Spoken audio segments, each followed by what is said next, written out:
نتوكل عليه ونعوذ بالله من شرور أنفسنا ومن سيئات أعمالنا من يهده الله فلا مضل له ومن يضلل فلا هادي له أشهد أن لا إله إلا الله وحده لا شريك له وأشهد أن محمدًا عبده ورسوله أرسله بالهدى ودين الحق ليظهره على الدين كله ولو كره المشركون اللهم صل على محمد وعلى آل محمد كما صليت على إبراهيم وعلى آل إبراهيم إنك حميد مجيد اللهم بارك على محمد وعلى آل محمد كما باركت على إبراهيم وعلى آل إبراهيم إنك حميد مجيد أما بعد فإن خير الكلام كلام الله وخير السنن سنن محمد صلى الله عليه وسلم وشر الأمور محدثاتها وكل محدثة بدعة وكل بدعة ضلالة أيها الناس أوصيكم عباد الله ونفسي أولا بتقوى الله أعوذ بالله من الشيطان الرجيم بسم الله الرحمن الرحيم والنجم إذا هوى ما ضل صاحبكم وما غوى وما ينطق عن الهوى إن هو إلا وحي يوحى علمه شديد القوى وفينا رسول الله يتلو كتابه إذا انشق معروف من الصبح ساطع أرانا الهدى بعد العمى فقلوبنا به موقنات أن ما قال واقع. ബഹുമാന്യരായ നാട്ടുകയിലെ മഹത് വ്യക്തിത്വങ്ങളെ, ഈ മഹത്തായ സദസ്സിൽ സംബന്ധിക്കുന്ന പ്രിയപ്പെട്ട സഹോദരങ്ങളെ, സുഹൃത്തുക്കളെ, സഹോദരികളെ, റബ്ബുൽ ആലമീനായ അല്ലാഹു സുബ്ഹാനഹു വ തആല നമ്മുടെ ഈ സദസ്സ് അവൻ സ്വീകരിക്കുന്ന സ്വാലിഹായ ഒരു സദസ്സായി കബൂൽ ചെയ്യുമാറാകട്ടെ. ഈ ഇൽമിൻ്റെ വേദിയിൽ നാം ചെലവഴിക്കുന്ന ഓരോ മിനിറ്റുകളും സെക്കൻഡുകളും നാളെ അല്ലാഹുവിൻ്റെ അടുക്കൽ മീസാനിൽ നല്ല കനമുള്ള വലിയ പ്രതിഫലാർഹമായ നിമിഷങ്ങളായി റബ്ബുൽ ആലമീനായ അല്ലാഹു സുബ്ഹാനഹു വ തആല കബൂൽ ചെയ്യുമാറാകട്ടെ. നമ്മിൽ നിന്ന് മരണപ്പെട്ടു പോയ ഉപ്പമാർ, ഉമ്മമാർ, ബന്ധുജനങ്ങൾ, കൂട്ടുകുടുംബാദികൾ എല്ലാവരുടെയും ഖബറിടങ്ങൾ അല്ലാഹു സുബ്ഹാനഹു വ തആല സ്വർഗ്ഗപ്പൂന്തോപ്പാക്കി സ്വർഗീയമായ അനുഭൂതികൾ അനുഭവിച്ച് കഴിയാനുള്ള അവസരം നൽകി അനുഗ്രഹിക്കുമാറാകട്ടെ എന്ന് ആമുഖമായി പ്രാർത്ഥിക്കുന്നു. എന്നോട് നിർദ്ദേശിക്കപ്പെട്ട വിഷയം ഇന്നലകളിൽ ലോകത്തിൻ്റെ വ്യത്യസ്ത കോണുകളിൽ കഴിഞ്ഞുപോയ പ്രവാചകന്മാർ വളരെ ഗൗരവത്തോടെ എല്ലാ സമൂഹങ്ങളിലും ഉത്ബോധിപ്പിച്ച, ലോകം നേരിടുന്നതിൽ വെച്ച് ഏറ്റവും വലിയ ഫിത്നയെന്ന് പറയാൻ കഴിയുന്ന മാനവ കുലത്തിൻ്റെ അല്ലെങ്കിൽ മാനവ സമൂഹത്തിൻ്റെ പരീക്ഷണമായ ഏതൊരു മുസ്ലിമും അവൻ്റെ അവസാനത്തെ അത്തഹിയാത്തിൽ അല്ലാഹുവിനോട് അഭയം ചോദിക്കുന്ന മസീഹുദ് ദജ്ജാൽ എന്ന ഫിത്നയെ സംബന്ധിച്ചും അതുമായി ബന്ധപ്പെട്ട നബി സല്ലല്ലാഹു അലൈഹി വസല്ലമയുടെ വിവരണങ്ങളെ സംബന്ധിച്ചും വിശദീകരിക്കുവാനാണ് നിർദ്ദേശിക്കപ്പെട്ടത്. നബി സല്ലല്ലാഹു അലൈഹി വസല്ലമയുടെ റിസാലത്തിന്റെ സാക്ഷ്യമാണ് യഥാർത്ഥത്തിൽ ഈ വിഷയം. നമ്മുടെ നേതാവിന്റെ പ്രത്യേകത നമുക്കറിയാം. വിശുദ്ധ ഖുർആനിൽ അല്ലാഹു സുബ്ഹാനഹു വ തആല പറഞ്ഞതുപോലെ മുഹമ്മദ് നബി സല്ലല്ലാഹു അലൈഹി വസല്ലമ ഖാത്തിമുൽ അംബിയ ആണ്, അവസാന പ്രവാചകനാണ്. ലോകാവസാനം വരെ വരാവുന്ന എല്ലാ ജനങ്ങൾക്കുമുള്ള പ്രവാചകനാണ്. മുഹമ്മദ് നബി സല്ലല്ലാഹു അലൈഹി വസല്ലമയുടെ റിസാലത്തിന്റെ സാക്ഷിത്വമാണ് യഥാർത്ഥത്തിൽ ഈ വിഷയം. ഒരു വേള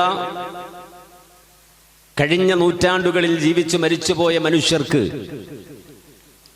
ഈ വിഷയം മനസ്സിലാകുന്നതിനേക്കാൾ ഉപരി ഈ വിഷയത്തെ മനസ്സിലാക്കാൻ കഴിയുന്നത് ഈ കാലഘട്ടത്തിൽ ജീവിക്കുന്ന മനുഷ്യർക്കാണ്. യഥാർത്ഥത്തിൽ ദജ്ജാലിനെ സംബന്ധിച്ച് മുഹമ്മദ് നബി സല്ലല്ലാഹു അലൈഹി വസല്ലമ മാത്രമല്ല ലോകത്തിന് പഠിപ്പിച്ചത്. ഏറ്റവും അക്ബറായ ഫിത്നയെ സംബന്ധിച്ച് എല്ലാ പ്രവാചകന്മാരും എല്ലാ നബിമാരും സമൂഹത്തോട് പറഞ്ഞിട്ടുണ്ട്. അതുകൊണ്ടാണ് ഇസ്ലാമിക ലോകത്ത് നാം ഓരോരുത്തരും പഠിപ്പിക്കപ്പെട്ടത് ലൈസ മഅൽ അയ്യാമി വല്ലയാലി അക്ബറു ഫിത്നതൻ മിനദ് ദജ്ജാലി ലിദാക ഖദ് ഹസ്സറഹു കുല്ലു നബി വഹാക മിൻ ഔസാഫിഹി ഫിൽ കുതുബ്. ലോകത്ത് കഴിഞ്ഞുപോയ പ്രവാചകന്മാരെല്ലാവരും അതത് സമൂഹത്തിന്റെ മുന്നിൽ കടന്നു വന്നുകൊണ്ട് അക്ബറു ഫിത്നയായ ഏറ്റവും വലിയ ഫിത്നയായ ദജ്ജാലിനെ സംബന്ധിച്ച് പറഞ്ഞു എന്ന് മുഹമ്മദ് മുസ്തഫ സല്ലല്ലാഹു അലൈഹി വസല്ലമ പഠിപ്പിക്കുകയാണ്. മാ മിൻ നബിയിൻ ഇല്ലാ വഖദ് അൻദറ ഉമ്മതഹുൽ അഅ്വറൽ കദ്ദാബ്. ലോകത്തൊരു പ്രവാചകനും കഴിഞ്ഞുപോയില്ല വഖദ് അൻദറ ഉമ്മതഹു അൽ അഅ്വറൽ കദ്ദാബ്. വ്യാജവാദിയായ പെരുംകള്ളനായ ഒറ്റക്കണ്ണനായ ആ ദജ്ജാലിനെ സംബന്ധിച്ച് ഉമ്മത്തിനോട് സമുദായത്തോട് താക്കീത് ചെയ്യാതെ ഒരു പ്രവാചകനും കഴിഞ്ഞുപോയില്ല. മുഹമ്മദ് നബി സല്ലല്ലാഹു അലൈഹി വസല്ലമ ഒന്നുകൂടി പറഞ്ഞു വമാ മിൻ നബിയിൻ ഇല്ലാ വഖദ് അൻദറഹു ഖൗമഹു. എല്ലാ പ്രവാചകന്മാരും പറഞ്ഞതുപോലെ ദജ്ജാലിനെ കുറിച്ച് അതിനേക്കാൾ കൂടുതൽ വിവരങ്ങൾ നിങ്ങൾക്ക് വേണ്ടി ഞാൻ പറഞ്ഞു തരികയാണ്. എല്ലാ പ്രവാചകന്മാരും ദജ്ജാലിനെ കുറിച്ച് പറഞ്ഞുവെങ്കിലും അതിനേക്കാൾ കൂടുതൽ കാര്യം ദജ്ജാലിനെ സംബന്ധിച്ച് നിങ്ങൾക്ക് ഞാൻ പറഞ്ഞു തരികയാണ്. ഈ രൂപത്തിൽ നബി സല്ലല്ലാഹു അലൈഹി വസല്ലമ ഈ വിഷയത്തെ ഒരു വലിയ വിഷയമായി വളരെ ഗൗരവത്തോടെ മദീനയിലെ ഈത്തപ്പനത്തോട്ടങ്ങൾക്കിടയിൽ ഇരുന്നു കൊണ്ട് തന്റെ സ്വഹാബത്തിന് ഗൗരവമായി പഠിപ്പിച്ചു കൊടുത്തു എന്ന് ഹദീസുകളിൽ നമുക്ക് കാണാൻ സാധിക്കും. ആ രൂപത്തിൽ വിവരിക്കപ്പെട്ട ഓരോ ഉദ്ധരണികളും നമ്മൾ വായിക്കുമ്പോൾ നമുക്ക് മനസ്സിലാവുക വരാനിരിക്കുന്ന ഒരു വലിയ കാലത്തെ നബി സല്ലല്ലാഹു അലൈഹി വസല്ലമ മാനവ സമൂഹത്തിന്റെ മുന്നിൽ അനാവരണം ചെയ്യുകയാണ്. കാരണം ദജ്ജാൽ എന്ന് പറഞ്ഞാൽ യഥാർത്ഥത്തിൽ അത് വേൾഡ് പൊളിറ്റിക്സ് ആണ്, ലോകരാഷ്ട്രീയമാണ്. അതാണ് ഞാൻ നേരത്തെ പറഞ്ഞത്. 1800 മുമ്പ് ലോകത്ത് ജീവിച്ച മനുഷ്യർ മനസ്സിലാക്കിയതിനേക്കാൾ കൂടുതൽ കാര്യങ്ങൾ ഇന്ന് നമുക്കതിനെ സംബന്ധിച്ച് മനസ്സിലാക്കാൻ കഴിയും. നബി സല്ലല്ലാഹു അലൈഹി വസല്ലമ ഈ വിഷയത്തിന്റെ തുടക്കം എന്ന നിലക്ക് പറഞ്ഞു തന്നൊരു ഹദീസുണ്ട്. ഇമാം മുസ്ലിം തന്റെ സ്വഹീഹിൽ 5203 നമ്പർ ഹദീസായി ഉദ്ധരിക്കുന്ന ഹദീസ്. പലവരും നമ്മളത് കേട്ടിട്ടുണ്ടാവും. എന്തേ റസൂൽ പറയുന്നത്? ലാ തഖൂമു സാഅ, ലോകം ഒടുങ്ങുകയില്ല. ലോകം അവസാനിക്കുക എന്ന് പറഞ്ഞാൽ അത് ഹക്കാണ്, സത്യമാണ്. ലോകം മുഴുവൻ ഇന്ന് അംഗീകരിക്കുന്ന കാര്യമാണ്. ലോകത്തിനൊരു നാശമുണ്ട് എന്നുള്ളത് സത്യമാണ്. കുല്ലു മൻ അലൈഹാ ഫാൻ വയബ്ഖാ വജ്ഹു റബ്ബിക ദുൽ ജലാലി വൽ ഇക്റാം. റബ്ബല്ലാത്ത എല്ലാ വസ്തുക്കളും എല്ലാ ജീവജാലങ്ങളും ആകാശഭൂമണ്ഡലങ്ങൾ മുഴുവനും തകർന്ന് തരിപ്പണമാകും എന്ന് വിശുദ്ധ ഖുർആൻ പറഞ്ഞു. ഒറ്റ വാചകത്തിൽ ഈ മഹാപ്രപഞ്ചത്തിന്റെ അന്ത്യം, ആ അന്ത്യത്തെക്കുറിച്ച് ഖുർആൻ പറഞ്ഞു, നബി സല്ലല്ലാഹു അലൈഹി വസല്ലം വിശദീകരിച്ചു. പക്ഷേ ആ ലോകം അവസാനിക്കുന്നതിന് മുമ്പ് നബി സല്ലല്ലാഹു അലൈഹി വസല്ലം പറയാണ്, സംഭവിക്കും. എന്തു സംഭവിക്കും? ഹത്താ യുഖാതിലൽ മുസ്ലിമൂനൽ യഹൂദ്. ലോകം അവസാനിക്കണമെങ്കിൽ അതിനു മുമ്പ് മുസ്ലിങ്ങളും യഹൂദികളും തമ്മിലുള്ള യുദ്ധം നടക്കണം എന്ന്. അത് സംഭവിക്കാതെ ലോകത്തിന് ഒടുക്കമില്ല. ഫയഖ്തുലുഹുൽ മുസ്ലിമൂന ഹത്താ യഖ്തബി അൽ യഹൂദിയ്യു മിൻ വറാഇൽ ഹജരി വശജർ. ആ ഘോര യുദ്ധം നടക്കുമ്പോൾ ഓരോ യഹൂദനും കല്ലുകളുടെ പിന്നാലെ പോയി, മരത്തിന്റെ പിന്നാലെ പോയി ഒളിച്ചിരിക്കുന്ന ഒരു സാഹചര്യം ഉണ്ടാകും. ഫയഖൂലുൽ ഹജറു അവിശജർ. ആ സമയത്ത് ഓരോ കല്ലും മരവും വിളിച്ചു പറയും, യാ മുസ്ലിം യാ അബ്ദല്ലാഹ് ഹാദാ യഹൂദിയ്യുൻ ഖൽഫി ഫതആൽ ഫഖ്തുൽഹു. ഓരോ കല്ലുമെന്ന് സംസാരിക്കും, ഓരോ മരവുമെന്ന് സംസാരിക്കും. എന്നിട്ട് അത് വിളിച്ചു പറയും, യാ മുസ്ലിം യാ അബ്ദല്ലാഹ്, അല്ലാഹുവിന്റെ ദാസാ മുസ്ലിമേ, ഹാദാ യഹൂദിയ്യുൻ ഖൽഫി, എന്റെ പുറകിൽ ഒരു ജൂതൻ ഒളിച്ചിരിപ്പുണ്ട്. ഫതആൽ, അതുകൊണ്ട് ഇങ്ങോട്ട് വരൂ. ഫഖ്തുൽഹു, അവനെ വധിച്ചിട്ട് പോകൂ.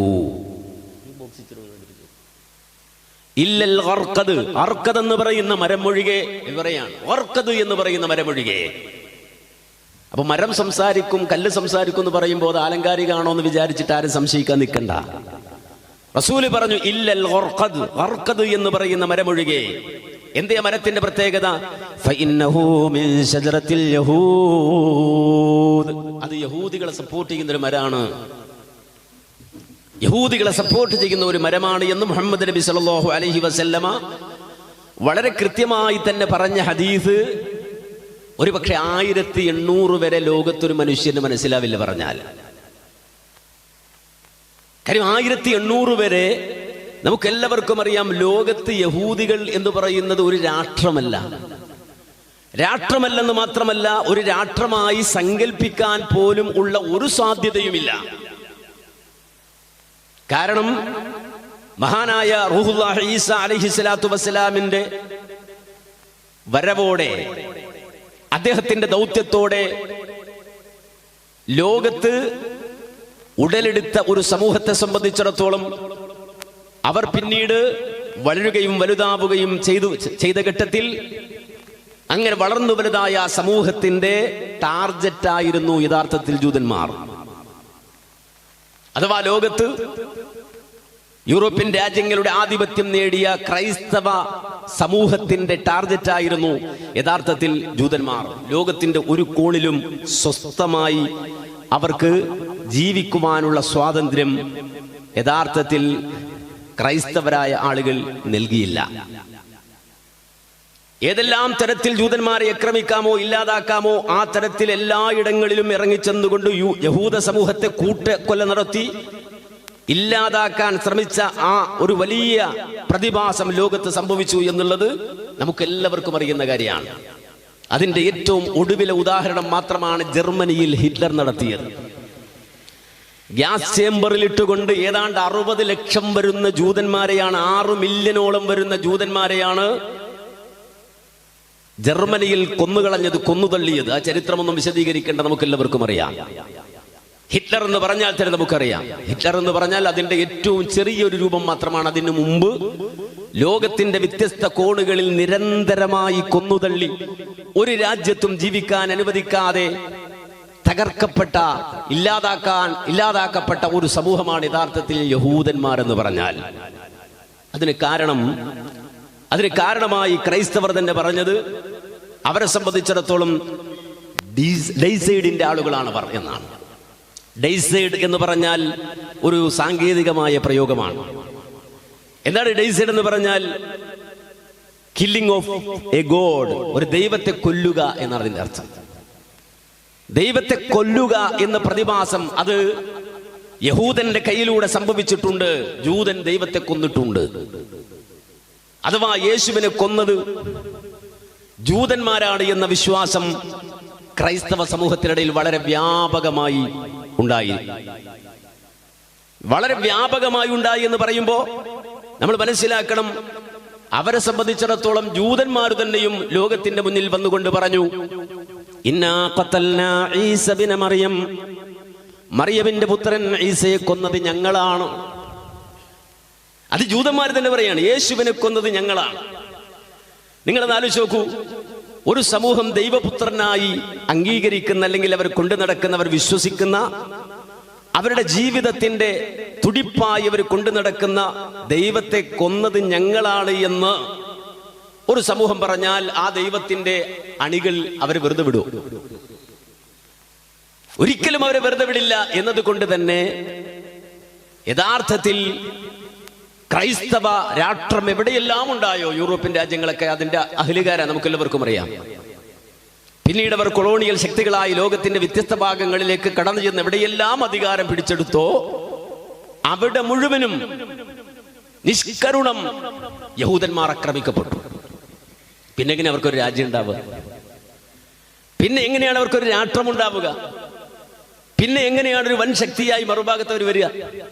അതുകൊണ്ട് 1800 വരെ മുഹമ്മദ് നബി സല്ലല്ലാഹു അലൈഹി വസല്ലമ പറഞ്ഞ ഈ വാചകത്തെ ഉൾക്കൊള്ളാൻ പോലും ലോക സമൂഹത്തിലെ പല ആളുകൾക്കും സാധിച്ചില്ല. പക്ഷെ ഇവിടെ നമുക്ക് മനസ്സിലാക്കാൻ കഴിയും, വിശുദ്ധ ഖുർആൻ ഇവിടെ ഇടപെട്ടു. വിശുദ്ധ ഖുർആനിൽ ഒരു കാര്യം ഇടപെടുക എന്ന് പറഞ്ഞാൽ അത് ചെറിയ വിഷയമാകില്ല. വിശുദ്ധ ഖുർആൻ ഏറ്റവും കൂടുതൽ ഇടപെട്ട ഒരു മേഖലയാണിത്. ഇന്ന് ലോകത്ത് നിലനിൽക്കുന്ന വേൾഡ് പൊളിറ്റിക്സ്, ലോക രാഷ്ട്രീയം എന്ന് പറയാൻ കഴിയുന്ന ഈ സംഗതിയിൽ അല്ലാഹു സുബ്ഹാനഹു വ തആല ഇടപെട്ടു എന്ന് മാത്രമല്ല, ലോക ചരിത്രത്തിൽ തുല്യതയില്ലാത്ത, സമാനതകളില്ലാത്ത ഒരു തീരുമാനം റബ്ബുൽ ആലമീനായ അല്ലാഹു സുബ്ഹാനഹു വ തആല ഈ വിഷയത്തിൽ പറഞ്ഞു. നമ്മെ സംബന്ധിച്ചിടത്തോളം മുസ്ലിമായതിൽ നമുക്ക് അഭിമാനം തോന്നുന്നത് മുഹമ്മദുർ റസൂലുള്ളാഹി സ്വല്ലല്ലാഹു അലൈഹി വസല്ലമയുടെ അനുയായിയാകാൻ സാധിച്ചതിൽ നമുക്ക് അഭിമാനം തോന്നുന്നത്, വിശുദ്ധ ഖുർആനിന്റെ അഹ്ലുകാരനാകാൻ സാധിച്ചതിൽ നമുക്ക് അഭിമാനം തോന്നുന്നത് ഇവിടെയാണ്. എന്ന് പറഞ്ഞാൽ ലോകം മുഴുവനും യേശുവിനെ കൊന്നത് ജൂതന്മാരാണെന്ന് പറഞ്ഞുകൊണ്ടിരുന്ന ഘട്ടത്തിൽ വിശുദ്ധ ഖുർആനിൽ അല്ലാഹു സുബ്ഹാനഹു വ തആല സൂറത്തുൻ നിസാഇന്റെ 155 ആയത്തിൽ ഇടപെട്ടുകൊണ്ട് പറഞ്ഞു, ഫബിമാ നഖ്ലിഹിം മീസാഖഹും വകുഫ്രിഹിം ബിആയാതില്ലാഹ് വഖത്ലിഹിമുൽ അംബിയാ ബിഗൈരി ഹഖ്ഖിൻ വഖൗലിഹിം ഖുലൂബുനാ ഗുൽഫ് ബൽ തബഅഹുല്ലാഹു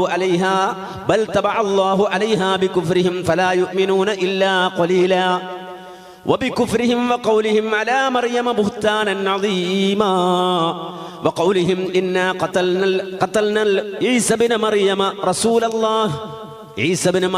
رسول الله وما قتلوه وما صلبوه ولكن شبه لهم. വിശുദ്ധ ഖുർആൻ അല്ലാഹു പറയാണ്, യഹൂദികളെ സംബന്ധിച്ചിടത്തോളം പല കാരണങ്ങൾ കൊണ്ടാണ് അവർ ശാപത്തിന് വിധേയരായത്. ആ കാരണങ്ങളിലൊന്ന് വബികുഫ്രിഹിം, അവരുടെ കുഫ്ർ കൊണ്ടാണ്. വഖൗലിഹിം അലാ മറിയമ മുഹ്താനൻ അദീമാ, മഹാനായ റൂഹുല്ലാഹി ഈസാ അലൈഹിസ്സലാത്തു വസ്സലാമിന്റെ മാതാവായ മറിയമിന്റെ പേരിൽ അവർ പച്ച വ്യഭിചാരാരോപണം പറഞ്ഞു. അതുകൊണ്ടാണ് അവർക്ക് ശാപം കിട്ടാൻ കാരണമായത് എന്ന് ഒരു കാരണമായി ഖുർആൻ പറയാണ്. എങ്ങനെ? അവരുടെ ഇടയിലേക്ക് കടന്നു വന്ന ഈസാ നബിയുടെ മാതാവായ മറിയം അലൈഹിസ്സലാം, അവരുടെ കൂട്ടത്തിൽ ജീവിച്ച മറിയമിനെ കുറിച്ചവർ ഇതാ വളരെ മോശമായ ബുഹ്താൻ വ്യഭിചാരാരോപണം പറഞ്ഞു. മാത്രമല്ല വഖൗലിഹിം, അവർ പറഞ്ഞു വേറൊരു കാര്യവും. എന്ത്? ഇന്നാ ഖതൽനാ ഈസ ഇബ്നു മറിയം, ഇന്നാ ഖതൽനൽ മസീഹ ഈസ ഇബ്നു മറിയം, ഞങ്ങൾ മറിയമിന്റെ പുത്രനായ ഈസയെ കൊന്നു. റസൂലല്ലാഹ്, അല്ലാഹുവിന്റെ ദൂതനായ ഈസയെ ഞങ്ങളാണ് കൊന്നത് എന്ന് ജൂതന്മാര് പറഞ്ഞു.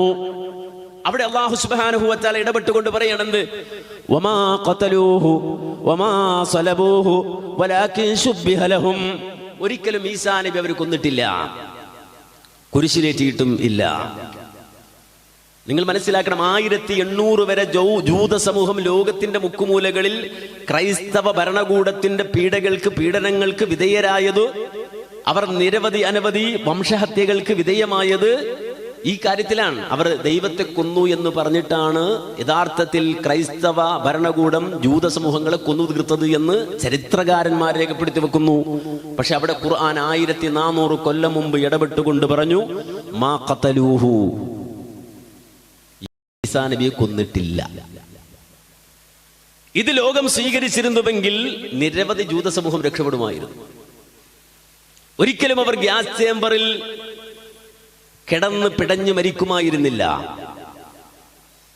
പക്ഷേ കാലം മുന്നോട്ട് പോയി. ഏതാണ്ട് 12-ാം നൂറ്റാണ്ട്, അവിടുന്ന് പിന്നെയും മുന്നോട്ട് പോയി. അവസാനം നമുക്കറിയാം, ലോകത്ത് കടന്നു വന്ന ക്രൈസ്തവ സമൂഹത്തിലെ നേതൃത്വം, ആ നേതൃത്വം ഇടപെട്ടുകൊണ്ട് ലോകത്തോട് വിളിച്ചു പറഞ്ഞു, യഥാർത്ഥത്തിൽ ഭരണകൂടം ഇടപെട്ടു എന്നല്ലാതെ ജൂത സമൂഹം നേരിട്ട് യേശുവിനെ കൊന്നിട്ടില്ല. അതുകൊണ്ട് ഞങ്ങൾ യഹൂദ സമൂഹത്തോട് മാപ്പ് ചോദിക്കുകയാണ്. ഇത് നമുക്കറിയാം. ഈ അടുത്ത സമയത്ത് ലോകത്തിന്റെ മുന്നിൽ വന്നുകൊണ്ട് ക്രൈസ്തവ സഭകൾ ഒന്നടങ്കം പ്രഖ്യാപിക്കുന്നത് നമുക്ക് കാണാൻ സാധിക്കും. അഥവാ 1400 കൊല്ലങ്ങൾക്ക് മുമ്പ് വിശുദ്ധ ഖുർആൻ അവതരിപ്പിച്ച ആശയത്തെ ആധുനിക ക്രൈസ്തവ സമൂഹം ഒന്നിച്ചംഗീകരിച്ചുകൊണ്ട് പ്രഖ്യാപിക്കുകയാണ്. യേശുവിനെ കൊന്നതിനെ സംബന്ധിച്ചിടത്തോളം യഹൂദന്മാരിൽ ചില ആളുകൾ ഇടപെട്ടു എന്നല്ലാതെ യേശുവിന്റെ വധത്തിന്റെ പിന്നിൽ ജൂതന്മാർ മൊത്തത്തിലുണ്ട് എന്ന് പറയുന്ന നിലപാട് ശരിയല്ല. അതുകൊണ്ട് ക്രിസ്ത്യാനിറ്റി യഹൂദ സമൂഹത്തോടുള്ള നിലപാടിൽ മാറ്റം വരുത്തണമെന്ന് പോപ്പ് വളരെ ശക്തമായി സമൂഹത്തോട് ഈ കഴിഞ്ഞ വർഷങ്ങളിൽ ആവശ്യപ്പെടുന്നത് നമ്മൾ കാണുകയാണ്. സ്വാഭാവികമായും ഇവിടെ നമ്മൾ മനസ്സിലാക്കണം, ആ പ്രഖ്യാപനത്തോടെ ലോകത്ത് ഒരു മാറ്റം സംഭവിച്ചു. ആ മാറ്റത്തിന്റെ അല്ലെങ്കിൽ ആ ഒരു മാറ്റത്തിന്റെ പ്രതിഫലനമായിരുന്നു ലോകം കണ്ട 2 മഹായുദ്ധങ്ങൾ. 1-ാം ലോക മഹായുദ്ധവും 2-ാം ലോക മഹായുദ്ധവും. യഹൂദ ചരിത്രത്തിൽ അല്ലെങ്കിൽ യഹൂദ സമൂഹത്തിന്റെ ചരിത്രത്തിൽ വന്ന വലിയൊരു മാറ്റത്തിന്റെ കഥയാണ് പിന്നെ കാണാൻ കഴിയുന്നത്. 1800-കൾ വരെ ലോകത്ത് ഏറ്റവും അധികം പീഡിപ്പിക്കപ്പെട്ട സമൂഹം, അരികു ചേർക്കപ്പെട്ട ഒരു സമൂഹം, വംശഹത്യക്ക് വിധേയമാക്കപ്പെട്ട സമൂഹം 2 ലോക മഹായുദ്ധങ്ങൾക്കു ശേഷം ഒരു പരിവർത്തനത്തിന് വിധേയമാകുന്ന കാഴ്ച നമ്മൾ കാണുകയാണ്. ഒരിക്കലും ഉയർത്തെഴുന്നേൽക്കില്ല എന്ന് വിചാരിച്ച, മടങ്ങി വരില്ല എന്ന് വിചാരിച്ച ഒരു ജനത, അവരെ സംബന്ധിച്ചിടത്തോളം ഒരു രാഷ്ട്രമായി അവർ ഉയർക്കൊള്ളുകയാണ്. ഒരു ഭരണകൂടമായി അവർ മാറുകയാണ്. അവരൊരിക്കലും പ്രതീക്ഷിക്കാത്തൊരു മണ്ണിലേക്ക് അവരെ മറ്റൊരു സമൂഹം എടുത്തുകൊണ്ടുവന്ന് വെച്ച് അവരെ അധികാരം വാഴിക്കുന്ന ഒരു സാഹചര്യത്തിലേക്ക് ചരിത്രം മാറി വന്നത് നമ്മൾ നമ്മുടെ കണ്ണുകൊണ്ട് കണ്ടു. ഇന്ന് നമുക്കറിയാം, ഇസ്രയേൽ എന്ന് പറഞ്ഞാൽ ഒരു രാജ്യമാണ്. ഇസ്രയേൽ എന്ന് പറഞ്ഞാൽ ഒരു ഭരണകൂടമാണ്. ഇസ്രയേൽ എന്ന് പറഞ്ഞാൽ മതരാഷ്ട്രമാണ്. നമ്മുടെ നാട്ടിൽ ഏറ്റവും അധികം ചർച്ച ചെയ്യപ്പെടും മതരാഷ്ട്രം പറ്റൂല, ജനാധിപത്യ മതേതരത്വം എല്ലായിടത്തും നടപ്പാക്കണം, സൗദിയിൽ ജനാധിപത്യമില്ല, അതുപോലെ തന്നെ മുസ്ലിം രാജ്യങ്ങളിൽ ജനാധിപത്യം ഇല്ല, അവിടൊക്കെ മതരാഷ്ട്രമാണ്, അവിടൊക്കെ ജനാധിപത്യം കൊണ്ടുവരണമെന്ന് പറയുമ്പോൾ തന്നെ ആ പറയുന്ന അതേ ആളുകൾ ഇസ്രയേൽ എന്ന് പറയുന്ന രാജ്യത്ത് കൃത്യമായ മതരാഷ്ട്രം, ജൂതരാഷ്ട്രം എന്ന് തന്നെയാണ് അത് പ്രഖ്യാപിച്ചത്. ഒരു യഹൂദ രാഷ്ട്രം എന്ന് തന്നെയാണ് അതിനെ സംബന്ധിച്ച് പ്രഖ്യാപിച്ചത്. ഒരു ജൂതരാഷ്ട്രം രൂപപ്പെടുത്തുന്ന കാഴ്ച നമ്മൾ കാണുകയാണ്. അതിനുവേണ്ടി ലോകരാഷ്ട്രങ്ങൾ, അഥവാ ഒരു കാലഘട്ടത്തിൽ ജൂതന്മാരെ കൊല്ലാൻ നിന്നിരുന്ന, അതിന് എല്ലാവിധ ഇടപാടുകളും ഇടപെടലുകളും നടത്തിയിരുന്ന ക്രൈസ്തവ സമൂഹം അടക്കം മാറി യഹൂദ സമൂഹത്തോട് മാപ്പ് പറഞ്ഞ് അവർക്ക് വേണ്ടിയിട്ടൊരു രാജ്യം, ഒരു രാഷ്ട്രം തീരുമാനിച്ച് ആ രാഷ്ട്രം ഫലസ്തീൻ എന്ന് പറയുന്ന പരിശുദ്ധമായ മുഖദ്ദസ എന്ന് പറയുന്ന ആ പ്രദേശം നിശ്ചയിച്ചു കൊടുത്ത് അതൊരു രാഷ്ട്രമായി പ്രഖ്യാപിച്ചു കഴിഞ്ഞ് ഇനി നമ്മൾ മുസ്ലിമിന്റെ ഹദീസിലേക്ക് ചെല്ലണം. കാര്യം നമുക്ക് ഇന്നറിയാം ഇസ്രയേൽ ഒരു രാജ്യമാണ്, ജൂതരാഷ്ട്രമാണ് എന്ന്. ആ ജൂതരാഷ്ട്രത്തെ സംബന്ധിച്ചിടത്തോളം 1948 മാത്രമാണ് ഒരു രാജ്യമായി അവർ മാറുന്നത്. 1947 നമുക്ക് സ്വാതന്ത്ര്യം ലഭിച്ചു. 1948 മെയ് മാസത്തിൽ ഇസ്രയേൽ എന്ന് പറയുന്ന ഒരു രാജ്യം ജനിച്ചു. അവിടെ നിങ്ങോട്ട് ചരിത്രം വായിച്ചാൽ, ഞാനും നിങ്ങളും ഇവിടെ ഈ പരിപാടിക്ക് പങ്കെടുക്കുമ്പോൾ പോലും ഗസയുടെ തീരത്ത് നിരപരാധികളായ 10,000-കണക്കിന് മനുഷ്യരെ നിഷ്കരുണം കൊന്നു തള്ളിക്കളഞ്ഞു. വിശുദ്ധ ഖുർആനിൽ അല്ലാഹു സുബ്ഹാനഹു വ തആല മണ്ണിനെ പറ്റി പറഞ്ഞത് എങ്ങനെയൊക്കെയാണ്, ഏതെല്ലാം രൂപത്തിലാണ്? വത്തീനി വസ്സൈതൂനി വതൂരി സീനീന വഹാദൽ ബലദിൽ അമീൻ. അത്തിയുടെയും ഒലീവിന്റെയും, അത്തിയും ഒലീവും തന്നെയും സത്യം. ഖുർആൻ പറയാണ്, അത്തിയും ഒലീവും തന്നെയും സത്യം, വതൂരി സീനീൻ, തൂരി സീനാ തന്നെയും സത്യം, വഹാദൽ ബലദിൽ അമീൻ. വിശ്വസ്തമായ സമാധാനമുടെ ഈ നാട് തന്നെയും സത്യം എന്ന് അല്ലാഹു സുബ്ഹാനഹു വ തആല സത്യം ചെയ്യുമ്പോ അത്തിയും ഒലീവും പൂത്തുലയുന്ന മണ്ണ് എന്ന് വിശുദ്ധ ഖുർആൻ പരാമർശിച്ച മണ്ണ് ഏതാണ്? അത് ഫലസ്തീൻ എന്ന മണ്ണാണ്. ഈസാ നബി അലൈഹിസ്സലാം ജീവിച്ച മണ്ണാണ്. ദാവൂദ് നബിയും സുലൈമാൻ നബിയും അധികാരം വാണ മണ്ണാണ്. രണ്ടാമതായി ലോകത്ത് നിർമ്മിക്കപ്പെട്ട പരിശുദ്ധമായ മസ്ജിദുൽ അഖ്സ നിലകൊള്ളുന്ന പരിശുദ്ധമായ മണ്ണാണ്. സുബ്ഹാനല്ലദീ യസ്റാ ബിഅബ്ദിഹി ലൈലൻ മിനൽ മസ്ജിദിൽ ഹറാമി ഇലൽ മസ്ജിദിൽ അഖ്സല്ലദീ ബാറക്നാ ഹൗലാ. മുഹമ്മദ് നബി സല്ലല്ലാഹു അലൈഹി വസല്ലമയുടെ പരിശുദ്ധമായ സ്പർശനമേറ്റ മണ്ണാണ്. ഇസ്രാഇന്റെ രാത്രിയിൽ അല്ലാഹു അമ്പിയാക്കൾ മുഴുവനും ഹാജരാക്കിയ മണ്ണാണ്.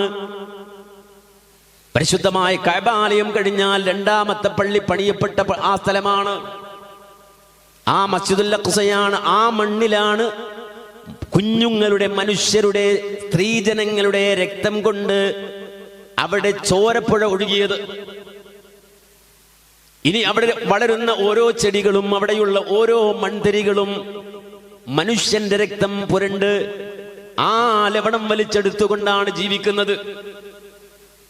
നബി സല്ലല്ലാഹു അലൈഹി വസല്ലം 14 മുമ്പ് പറയുകയാണ്, സഹോദരങ്ങളെ, യഹൂദികളായ ആളുകൾ ഒരു രാഷ്ട്രമായി വരും. കാരണം പ്രവാചകൻ സല്ലല്ലാഹു അലൈഹി വസല്ലമ അവിടെ നടത്തിയ പ്രയോഗം തന്നെയും ലാ തഖൂമു സ്സാഅതു ഹത്താ യുഖാതിലുൽ മുസ്ലിമൂനൽ യഹൂദ്, ജൂതന്മാരും അതുപോലെ തന്നെ മുസ്ലിങ്ങളുമായി ഒരു ഖിതാൽ നടക്കും. ഖിതാൽ എന്നൊരു കാര്യത്തെ പറ്റി പറയണമെങ്കിൽ രണ്ട് രാഷ്ട്രങ്ങൾ തമ്മിൽ നടക്കുന്ന യുദ്ധത്തിനാണ് ഖിതാൽ എന്ന് പറയുക. ഒരു നാട്ടിൽ കുറെ കലാപകാരികൾ ഉണ്ടായി, അവർ ഒരു കലാപം ഉണ്ടാക്കിയാൽ ആ കലാപത്തിന് പറയുന്നത് കലാപം എന്നാണ്. കലാപം എന്നാണ്, യുദ്ധം എന്ന് പറയൂല. ഇവിടെ ഏതെങ്കിലും രണ്ട് രാഷ്ട്രീയ പാർട്ടികൾ തമ്മിൽ കലഹമുണ്ടായാൽ ആ കലഹത്തിന് പറയുന്നത് കലാപം എന്നാണ്. അല്ലാതെ രണ്ട് രാഷ്ട്രീയ പാർട്ടികൾ തമ്മിൽ യുദ്ധം ചെയ്തു എന്ന് പറയില്ല. യുദ്ധം എന്ന് പറയണമെങ്കിൽ ഒരു രാഷ്ട്രം മറ്റൊരു രാഷ്ട്രത്തോട് നടത്തുന്നതാണ് യുദ്ധം. എങ്കിൽ നബി സല്ലല്ലാഹു അലൈഹി വസല്ലം പറയാണ്, ജൂതന്മാർ ഒരു രാഷ്ട്രമായി മാറുന്ന കാലം വരും. ആ കാലത്ത് മുസ്ലിങ്ങൾ അവരോട് യുദ്ധം ചെയ്യേണ്ടി വരുന്നൊരു സാഹചര്യം ഉണ്ടാകും. ആ സാഹചര്യത്തിൽ ലോകത്ത് ജീവിതത്തിന്റെ ഏറ്റവും വൈകൃത രൂപം പൂണ്ടുകൊണ്ട് യഹൂദികളായ ആളുകൾ ഇടപെട്ട അവസാനം കല്ലും മരവും പോലും അവരെ ശപിക്കുന്ന ഒരു കാലം വരുമെന്ന് നബി സല്ലല്ലാഹു അലൈഹി വസല്ലം പറഞ്ഞുവെങ്കിൽ അത് കാണാൻ, അത് മനസ്സിലാക്കാൻ, അതിന്റെ യഥാർത്ഥമായ റിയാലിറ്റി കണ്ണുകൊണ്ട് കാണാൻ അവസരം ലഭിച്ച ആളുകൾ എന്ന് പറഞ്ഞാൽ നമ്മളാണ്. 1948 വരെ ലോകത്ത് അതിനുള്ള ഒരു സാധ്യതയും ഉണ്ടായിരുന്നില്ല. വളരെ കൃത്യമായി മനസ്സിലാക്കണം, ദജ്ജാൽ എവിടുന്നാ വരുന്നത് എന്നാണ് നമ്മൾ ചിന്തിക്കുന്നത്. ഓരോ അത്തഹിയാത്തിലും ഇരുന്നിട്ട് വമിൻ ഫിത്നത്തിൽ മഹ്യാ വൽ മമാത്ത് വമിൻ ഫിത്നത്തിൽ മസീഹിദ് ദജ്ജാൽ, അല്ലാഹുവേ ജീവിതത്തിന്റെ മരണത്തിന്റെ ഫിത്നകളിൽ നിന്ന്, അതുപോലെ തന്നെ മസീഹുദ് ദജ്ജാലിൽ നിന്ന് നിന്നോട് കാവലിനെ ചോദിക്കുന്നു എന്ന് പറയുമ്പോ ഇതെവിടുന്നാ വരുന്നത് എന്നുള്ളത് വളരെ കൃത്യമായി ഹബീബുൽ വറ മുഹമ്മദ് നബി സല്ലല്ലാഹു അലൈഹി വസല്ലമ നമുക്ക് പഠിപ്പിച്ചു തരികയാണ്. അല്ലാഹുവിന്റെ റസൂൽ പറയാണ്, അത് അക്ഷരം പ്രതി ലോകത്ത് നടപ്പാവുകയാണ്. അക്ഷരം പ്രതി നടപ്പാവുക എന്ന് പറഞ്ഞാൽ അതിനു വേണ്ടി ലോകത്തുള്ള എല്ലാ സംവിധാനങ്ങളും ഒരുങ്ങുകയാണ്. നമ്മളൊന്നും കരുതുന്നിടത്തല്ല കാര്യം. നമ്മളൊക്കെ വാർത്തയുടെ ഓരോ ദിവസവും വാർത്തകൾ വായിച്ചു പോവുകയാണ്. പക്ഷേ ആ വാർത്തകൾക്കിടയിൽ നബി സല്ലല്ലാഹു അലൈഹി വസല്ലമ പറഞ്ഞിടത്തേക്ക് ലോകത്തിന്റെ ഗതി നീങ്ങിപ്പോവുകയാണ്. അതിന്റെ ഏറ്റവും ഒടുവിലെ ഉദാഹരണമാണ് എപ്സ്റ്റീൻ ഫയൽ. എപ്സ്റ്റീൻ ഫയൽ ഇന്ന് ലോകം മുഴുവൻ ചർച്ചയാണ്. അമേരിക്കയിൽ ട്രംപ് തുറന്നുവിട്ട വലിയൊരു ചർച്ച, ലോകം മുഴുവൻ ഇന്നത് ചർച്ചയാണ്. എപ്സ്റ്റീൻ ഫയൽ, ആ ഫയൽ ആരൊക്കെയാ ഉള്ളത് എന്ന് ലോകം ചർച്ചയാണ്. എന്താണ് എപ്സ്റ്റീൻ ഫയൽ എന്ന് പറഞ്ഞാൽ? അരാജകത്വം മടക്കി വാണ ഒരു ദ്വീപ്. അരാജകത്വം മടക്കി വാണ ഒരു ദ്വീപ്. കരീബിയൻ ദ്വീപുകളിൽ നിന്ന് ജെഫ്രി എപ്സ്റ്റീൻ എന്ന് പറയുന്ന ഒരു മനുഷ്യൻ വിലക്കെടുത്തുകൊണ്ട് ലോക രാജാക്കന്മാർക്ക് വിരുന്നൊരുക്കിയവിടെ. ലോകത്തെ രാജാക്കന്മാരെന്ന് പറഞ്ഞാൽ ഒരു പക്ഷേ നമ്മളെല്ലാം മനസ്സിൽ കൊണ്ടു നടന്ന പല ആളുകളും അവരുടെ പേര് വിവരങ്ങൾ ഒന്നല്ല രണ്ടല്ല 400 വട്ടവും 500 വട്ടവും 600 വട്ടമോ ഒക്കെ എപ്സ്റ്റീൻ ഫയൽ വായിക്കേണ്ടി വരികയാണ്. എത്രത്തോളം? ആധുനിക ലോകത്തെ ശാസ്ത്രജ്ഞരിൽ എടുത്തു പറയപ്പെടുന്ന ഒരാളായ സ്റ്റീഫൻ ഹോക്കിംഗ്, അദ്ദേഹത്തിന്റെ പേര് പോലും, അതുപോലെ തന്നെ സാഹിത്യകാരനായ നോം ചോസ്കിയുടെ പേര് പോലും എപ്സ്റ്റീൻ ഫയൽ എടുത്തു പറയാണ്. അരാജകത്വങ്ങൾ അടക്കിവാണ് ഒരു ദ്വീപിനെ സംബന്ധിച്ച് പറയാൻ. ആ ദ്വീപിൽ നടന്ന കൊള്ളരുതായ്മകളുടെ കഥകൾ ഓരോന്നോരോന്ന് പുറത്തു വരികയാണ്. അണ്ടറേജായ 2 വയസ്സും 3 വയസ്സും 4 വയസ്സും 5 വയസ്സും 9 വയസ്സും ഒക്കെ പ്രായമുള്ള ചെറിയ പെൺമക്കളെ കൊണ്ടുപോയി ക്രൂരമായി ബലാത്സംഗം ചെയ്തു കൊന്ന കഥ പറയുകയാണ്. അവിടുന്ന് അതും മാറി ചെറിയ മക്കളുടെ കഴുത്തറുത്ത് കളഞ്ഞിട്ട് അവരുടെ കയ്യും കാലും വെട്ടിയെടുത്ത് പൊരിച്ചു തിന്ന, മനുഷ്യന്റെ മാംസം തിന്ന കഥ പറയാണ്. മനുഷ്യന്റെ മാംസം തിന്ന നരഭോജികൾ കാടിന്റെ അകത്തളങ്ങളിൽ പുറം ലോകവുമായി ബന്ധമില്ലാതെ ജീവിച്ച ആദിവാസികളല്ല, നേരെ മറിച്ച് ലോകരാജാക്കന്മാരായി വാണ മില്ലിനേഴ്സുകളും ബില്ലിനേഴ്സുകളുമായ ആളുകൾ, ലോകത്തെ നിയന്ത്രിച്ചു കൊണ്ടിരിക്കുന്ന ലോകത്തമ്പുരാക്കന്മാർ, ലോക പോലീസുമാർ, ശതകോടീശ്വരന്മാർ, അവരെല്ലാവരും എപ്സ്റ്റീൻ ദ്വീപിൽ പ്രത്യേകമായി വിരുന്നു സൽക്കാരങ്ങളിൽ പങ്കെടുത്തുവെന്നും മാത്രമല്ല അതിന്റെ പൈശാചികതയുടെ ഏറ്റവും മൂർത്തമായ രൂപം അഥവാ സ്ത്രീകൾക്കുണ്ടാകുന്ന മെൻസസിന്റെ ബ്ലഡ് എടുത്ത് ശേഖരിച്ച് വെച്ചത് പാനീയമായി ജ്യൂസായി കുടിക്കുന്ന ഒരു സാഹചര്യം അത്രത്തോളം പൈശാചികതയുടെ മൂർത്തിവൽക്കരണം ആ ദ്വീപിൽ സംഭവിച്ചു എന്ന് വിവരിക്കുകയാണ്. പരിശുദ്ധമായ കഅബാലയത്തിന്റെ ആ കിസ്വ പോലും ആ ദ്വീപിലേക്ക് എത്തിയ കഥകൾ വായിക്കുകയാണ്. നമ്മൾ മനസ്സിലാക്കണം, ചെറുതല്ല, ഇന്ന് ലോകം അത്ഭുതത്തോടെ നോക്കി നിൽക്കുകയാണ്. സ്വാഭാവികമായും അവിടെ ഒരു ചോദ്യമുണ്ടായി, എന്തിനാണ് ജെഫ്രി എപ്സ്റ്റീൻ എന്ന് പറയുന്ന ഒരു മനുഷ്യൻ, അയാളെ സംബന്ധിച്ചിടത്തോളം ഇത്തരം ഒരു ദ്വീപ് കരീബിയൻ ദ്വീപുകളിൽ ഒന്ന് സെലക്ട് ചെയ്ത് ഇത്തരം ഒരു അരാജകത്വത്തിന്റെ കേന്ദ്രമാക്കി മാറ്റിയത് എന്ന ചർച്ച വരുമ്പോ ഒരു നേരം പോക്കിനല്ല, പണം സമ്പാദിക്കാനല്ല, നേരെ മറിച്ച് ആ ദ്വീപ് ഒരു രാജ്യത്തിന്റെ ഏജന്റ് ആയിരുന്നുവെന്നാണ്. ലോകോത്തരമായ പല ഡീലുകളും സംഭവിച്ചത് ആ ദ്വീപിലാണ് എന്നാണ്. ലോകോത്തരമായ പല ഡീലുകൾക്കും ഹേതുവാകുന്ന കാരണങ്ങൾ നിർമ്മിക്കപ്പെട്ടത് എപ്സ്റ്റീൻ എന്ന് പറയുന്ന ദ്വീപായിരുന്നുവെന്നാണ്. നമുക്കറിയാം, നമ്മുടെ രാജ്യവുമായി ബന്ധപ്പെട്ടുകൊണ്ട് നമ്മുടെ ഭരണസിരാ കേന്ദ്രങ്ങളിൽ വിഹരിക്കുന്ന ചില ആളുകളുടെ പേരുകൾ പോലും നമ്മുടെ രാജ്യത്ത് മാത്രമല്ല ലോകത്ത് തന്നെ അറിയപ്പെടുന്ന നമ്മുടെ രാജ്യത്തെ അതിസമ്പന്നരുടെ പേര് പോലും എപ്സ്റ്റീൻ ഫയലിൽ സംസാരിക്കുമ്പോ എന്തിനു വേണ്ടിയാണ് നമ്മുടെ രാജ്യം, ആ രാജ്യത്തുള്ളവർ, നമ്മുടെ ഭരണാധികാരികൾ, അതുപോലെ തന്നെ അവരുടെ കീഴിലുള്ള ഇത്തരത്തിലുള്ള ശതകോടീശ്വരന്മാർ ഈ ജെഫ്രി എപ്സ്റ്റീനുമായി ബന്ധപ്പെട്ടത് എന്ന ചോദ്യത്തിന്റെ ഉത്തരം അതെ, ഇന്ത്യ എന്ന മഹാരാജ്യം നാളിതുവരെ ഈ മഹത്തായ രാജ്യം രൂപപ്പെട്ടിട്ട്, അതുപോലെ തന്നെ ഈ രാജ്യം അത് ലോകത്തിന്റെ മുന്നിൽ പ്രൗഢമായ ഒരു ജനാധിപത്യ രാഷ്ട്രമായി നിലകൊണ്ടിട്ട് നാളിതുവരെ അഥവാ നിലവിലുള്ള ഫാഷിസ്റ്റ് ഭരണകൂടം അധികാരത്തിൽ ഏറുന്നതുവരെ ഉള്ള സ്വാതന്ത്ര്യത്തിന്റെ 70 കൊല്ലക്കാലത്തെ ചരിത്രമെടുത്ത് പരിശോധിച്ചു നോക്കിയാൽ ഒരിക്കൽ പോലും ഇസ്രായേൽ അനുകൂലമായ ഒരു നിലപാട് ഇന്ത്യ മഹാരാജ്യം സ്വീകരിച്ചിട്ടില്ലായിരുന്നു. ഇസ്രായേലിന് വിരുദ്ധമായ, ഫലസ്തീൻ അനുകൂലമായ നിലപാടാണ് ഈ മഹാരാജ്യം നാളിതുവരെ സ്വീകരിച്ചത്.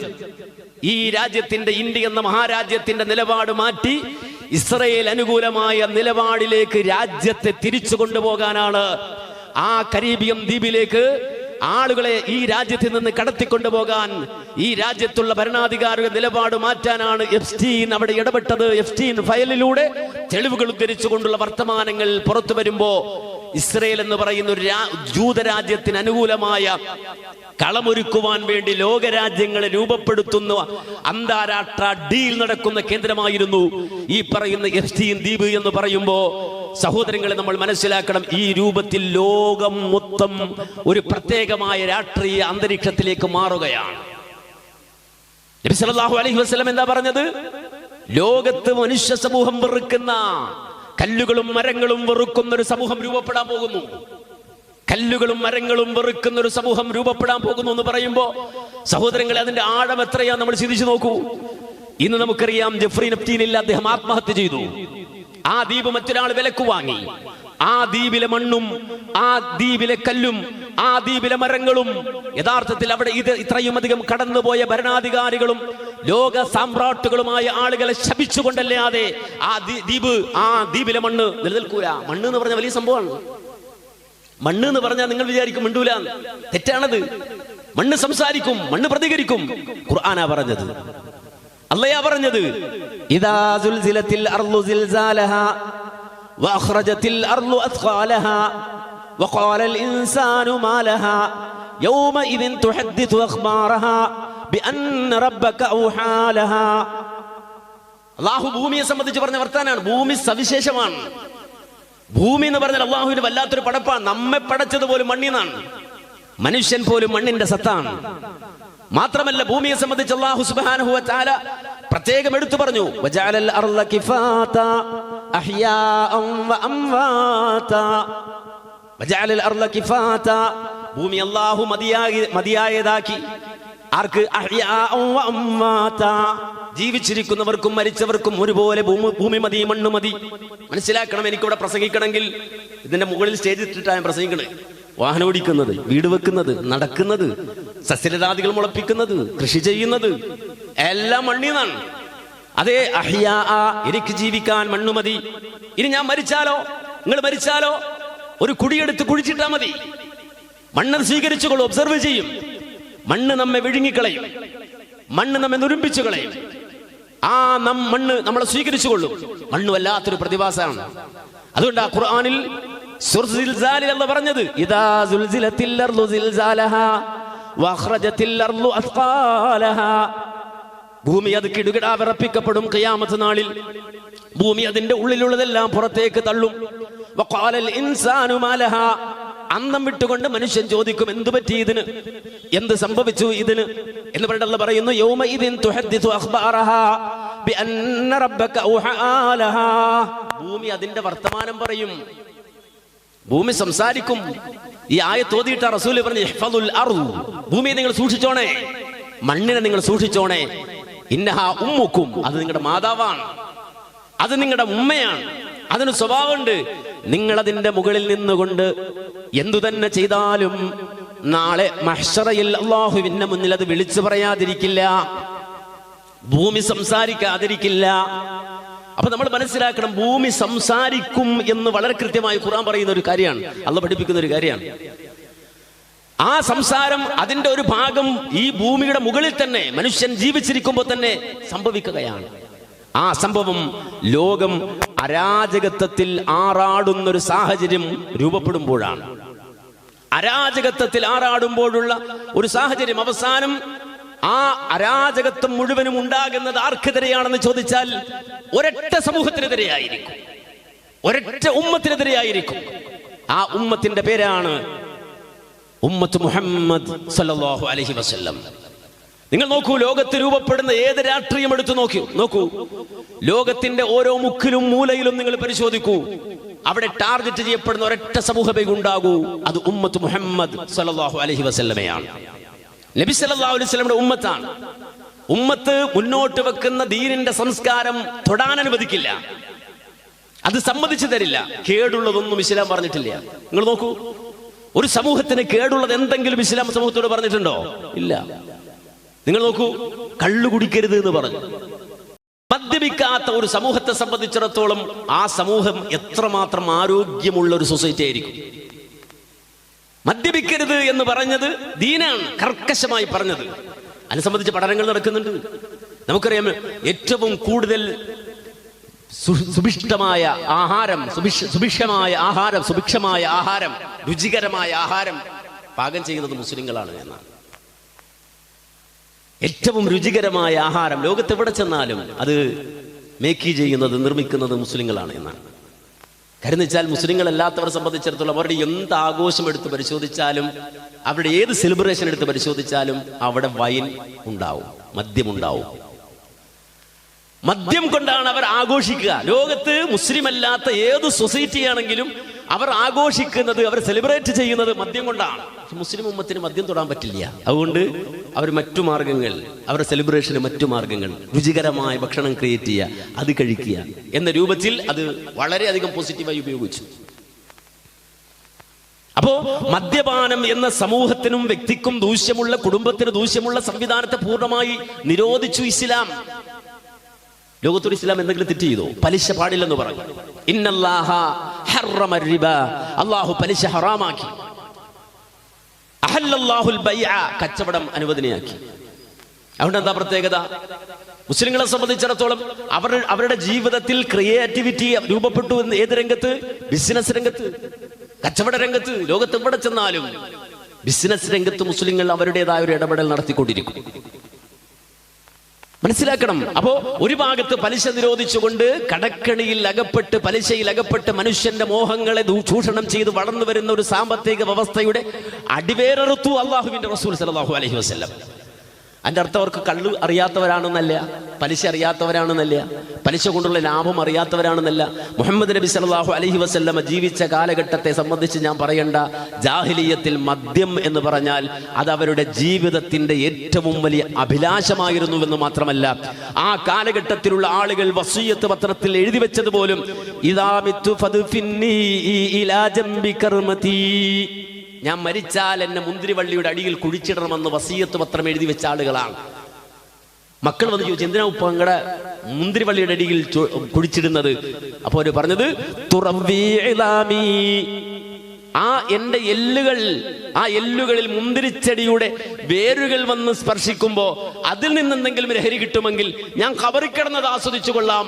അതിനുവേണ്ടിയാണ് മുന്തിരിവള്ളിയുടെ ചുവട്ടിൽ എന്നെ കുഴിച്ചിടണമെന്ന് വസിയത്ത് ചെയ്തത്. അതിനാണ് അവർ പാട്ടുപാടി വെച്ചത്. ആ ഒരു തലമുറ കള്ളിന്റെ എല്ലാ ലഹരിയും അറിയുന്ന ജനതയോട് നബി പറഞ്ഞത് വേണ്ട. നബി സല്ലല്ലാഹു അലൈഹി വസല്ലം ഹജ്ജത്തുൽ വദാഇൽ പലിശ നിരോധിക്കുന്ന ഘട്ടത്തിൽ, ആ പലിശ നിരോധിക്കുന്ന വേളയിൽ പ്രവാചകൻ നടത്തിയ പ്രസ്താവനയിൽ അല്ലാഹുവിന്റെ റസൂൽ പറഞ്ഞത്, ജാഹിലിയ്യത്തിന്റെ സർവ്വ പലിശകളും ഞാനിതാ ഇവിടെ റദ്ദ് ചെയ്യുകയാണ്. ഞാനിവിടെ പലിശ റദ്ദ് ചെയ്യുമ്പോൾ ആദ്യമായി റദ്ദ് ചെയ്യുന്ന പലിശ എന്റെ വാപ്പയുടെ സഹോദരനായ അബ്ബാസ് എന്നവർക്ക് കിട്ടാനുള്ള വട്ടിപ്പലിശയാണ്. ഇനി ആരും എന്റെ എളാപ്പയായ അബ്ബാസ് എന്നവർക്ക് പലിശ കൊടുക്കേണ്ടതില്ല. അബ്ദുൽ മുത്തലിബിന്റെ മകനായ അതേ അബ്ബാസ് എന്നവരുടെ പലിശയാണ് ഞാൻ ആദ്യം റദ്ദ് ചെയ്യുന്നത്. ആ പലിശയിലൂടെ പണം എങ്ങനെ ഉണ്ടാക്കുന്നത് എന്ന് അറിയാവുന്ന ഒരു സൊസൈറ്റിയിൽ നിന്ന് ആ കുടുംബക്കാരനെ ചൂണ്ടിക്കൊണ്ട റസൂല് പറഞ്ഞത്, ഇനി പലിശ വേണ്ട, പകരം കച്ചവടം ചെയ്തു മാന്യമായിട്ട്. ദീൻ ഉപദ്രവിക്കുകയായിരുന്നു ജനങ്ങളെ? അല്ല, നേരെ മറിച്ച് ഏറ്റവും നമുക്കറിയാം അപ്ഡേറ്റ് സൈക്കോളജിയിൽ പറയുന്നൊരു ലൈഫുണ്ട്. മനുഷ്യന്റെ അപ്ഡേറ്റ് ആയിട്ടുള്ള സൈക്കോളജിയിൽ മനുഷ്യ ജീവിതം എങ്ങനെയായിരിക്കണമെന്ന് വിശദീകരിക്കുന്നിടത്ത് വളരെ കൃത്യമായി പറയുന്നത് ഏറ്റവും സിമ്പിളാണ് ലൈഫ് എന്നാണ്. ഏറ്റവും സിമ്പിളാണ് ലൈഫ്. ഏറ്റവും സിമ്പിൾ ആയിരിക്കണം, ഏറ്റവും ഈസി വേ ആയിരിക്കണം ലൈഫ് എന്നാണ് ഏറ്റവും മോഡേണായ അപ്ഡേറ്റ് സൈക്കോളജി വിവരിക്കുന്നത്. മനുഷ്യന്റെ ജീവിതം വളരെ ലളിതമാണ് എന്നാണ്. പക്ഷെ അത് ദുസ്സഹമാകുന്നത്, പലരും കയറെടുത്ത് കെട്ടിത്തൂങ്ങുന്നത്, പലരും നെഞ്ചത്തേക്ക് തോക്ക് വെച്ച് വെടിവെച്ച് നെഞ്ച് തകർത്ത് ചാകുന്നത്, പലരും ആത്മഹത്യ ചെയ്യുന്നത് ജീവിതം ദുസ്സഹമാക്കുന്നത് കൊണ്ടാണ്, കോംപ്ലിക്കേറ്റ് ആക്കുന്നത് കൊണ്ടാണ്. എങ്ങനെയായി കോംപ്ലിക്കേറ്റ് ആകുന്നത് ജീവിതം? അത് ഇവന്റെ കൊള്ളരുതായ്മ കൊണ്ട് തന്നെ. അവന്റെ കൊള്ളരുതായ്മ, ഒരു മനുഷ്യന്റെ കൊള്ളരുതായ്മ കൊണ്ടാണ് അവന്റെ ജീവിതം ദുസ്സഹമാകുന്നത്. അപ്പൊ ജീവിതം ഈസിയാണ്. ഇത് അപ്ഡേറ്റഡ് സൈക്കോളജിയാണ്. നിങ്ങൾ അബസ എടുക്ക്, സൂറത്തുൽ അബസ ഒന്ന് ഓതി നോക്ക്. എന്താ അല്ലാഹു പറയുന്നത്? ഖുതിലൽ ഇൻസാനു മാ അക്ഫറ മിൻ അയ്യി ശൈഇൻ ഖലഖഹു മിൻ നുത്ഫത്തിൻ ഖലഖഹു ഫഖദ്ദറ സുമ്മ അസ്സബീല യസ്സറ. മനുഷ്യന്റെ ജീവിതവും ജീവനും അത്ഭുതകരമാണ്, കൗതുകകരമാണ്. മനുഷ്യന്റെ വരവ്, നുത്ഫത്തിൽ നിന്നുള്ള വരവ്, ഉമ്മയുടെ ഗർഭാശയത്തിലെ വളർച്ച, അതൊക്കെ കഴിഞ്ഞ് മനുഷ്യനിതാ വളർന്നു വലുതായി ഈ ജീവിതത്തിലേക്ക് വരുമ്പോൾ അല്ലാഹു പറയാണ്, മനുഷ്യന്റെ ലൈഫിനെ ഖുർആൻ സൂചിപ്പിച്ച വാചകം മനുഷ്യന്റെ ജീവിതം, മനുഷ്യന്റെ വഴി, മനുഷ്യന്റെ മാർഗം യസ്സറ, അത് എളുപ്പമാണ്, ഈസി വേയാണ്. ഇതല്ലാതെ ഏതെങ്കിലും മനുഷ്യരെ ദീൻ ദ്രോഹിച്ചിട്ടുണ്ടോ? ഇസ്ലാം ദ്രോഹിച്ചിട്ടുണ്ടോ? ഇല്ലല്ലോ. ലോകോത്തരമായ ഒരു നിലപാടുള്ള ലോകത്തെ ഏകമതം ഇസ്ലാമാണ്. ഈ കഴിഞ്ഞ ദിവസം ചിദാനന്ദപുരി, അദ്ദേഹം അപ്ലോഡ് ചെയ്തൊരു പ്രസംഗമുണ്ട്, ഇന്നലെയോ മിനിഞ്ഞാന്നോ മറ്റോ ആണ്. ഈ നാട്ടിലെ ഹൈന്ദവ സഹോദരങ്ങളോട് ചിദാനന്ദപുരി സ്വാമി പ്രസംഗിക്കുകയാണ്. ഏറ്റവും കൂടുതൽ ആത്മഹത്യ ചെയ്യുന്നത് കൂട്ടരെ നമ്മുടെ മതക്കാരാണ്, ഹിന്ദുക്കളാണ്. ചിദാനന്ദപുരി ഇന്നലെയോ മിനിഞ്ഞാന്നോ പ്രസംഗിക്കുകയാണ്. കാരണം വെച്ചാൽ ഒരു സ്വസ്ഥതയും ജീവിതത്തിൽ ലഭിക്കുന്നില്ല. മതപരമായ ബന്ധങ്ങളില്ല. മുസ്ലിങ്ങൾ അങ്ങനെയല്ല. ഒരു മുസ്ലിം കുടുംബത്തിൽ വളരുന്ന കുട്ടി രാവിലെ അവൻ എഴുന്നേറ്റ് വരുമ്പോൾ തന്നെ നിസ്കരിക്കുന്ന മാതാവിനെ കണ്ടിട്ടാണ് എഴുന്നേൽക്കുന്നത്. അങ്ങനത്തെ കുടുംബമാണ് കേട്ടോ. കാനേശുമാരി കണക്കല്ല ഞാനീ പറയണത്. ദീനിന്റെ യഥാർത്ഥ മുഖം സ്വീകരിക്കുന്ന ഒരു കുടുംബത്തിൽ രാവിലെ എഴുന്നേറ്റ് വരുന്ന ഒരു കുഞ്ഞ് കണ്ടു വരുന്നത് അള്ളാഹുവിന് ശുക്ർ ചെയ്യുന്ന, നിസ്കരിക്കുന്ന, സുജൂദിൽ കിടക്കുന്ന ഒരു ഉമ്മയെ കണ്ടിട്ടാണ് എഴുന്നേറ്റ് വരുന്നത്. എന്നുവെച്ചാൽ ലോകത്ത് മനുഷ്യന് സ്വസ്ഥത കിട്ടാൻ വേറൊന്നിന്റെ ആവശ്യമില്ല. നമ്മുടെ നാട്ടിൽ കൗൺസിലിനൊക്കെ പോകുമ്പോൾ വല്ലാത്ത ടെൻഷൻ പറഞ്ഞ് പ്രശ്നം പറഞ്ഞു പോകുന്ന ആളുകൾക്ക് സൈക്യാട്രിസ്റ്റ് പറഞ്ഞു കൊടുക്കുന്ന ഒരു എക്സസൈസ് ഉണ്ട്, ഒരു തെറാപ്പി ഉണ്ട്. ഗ്രാറ്റിറ്റ്യൂഡ് തെറാപ്പി എന്നാണ് എൻ്റെ പേര്.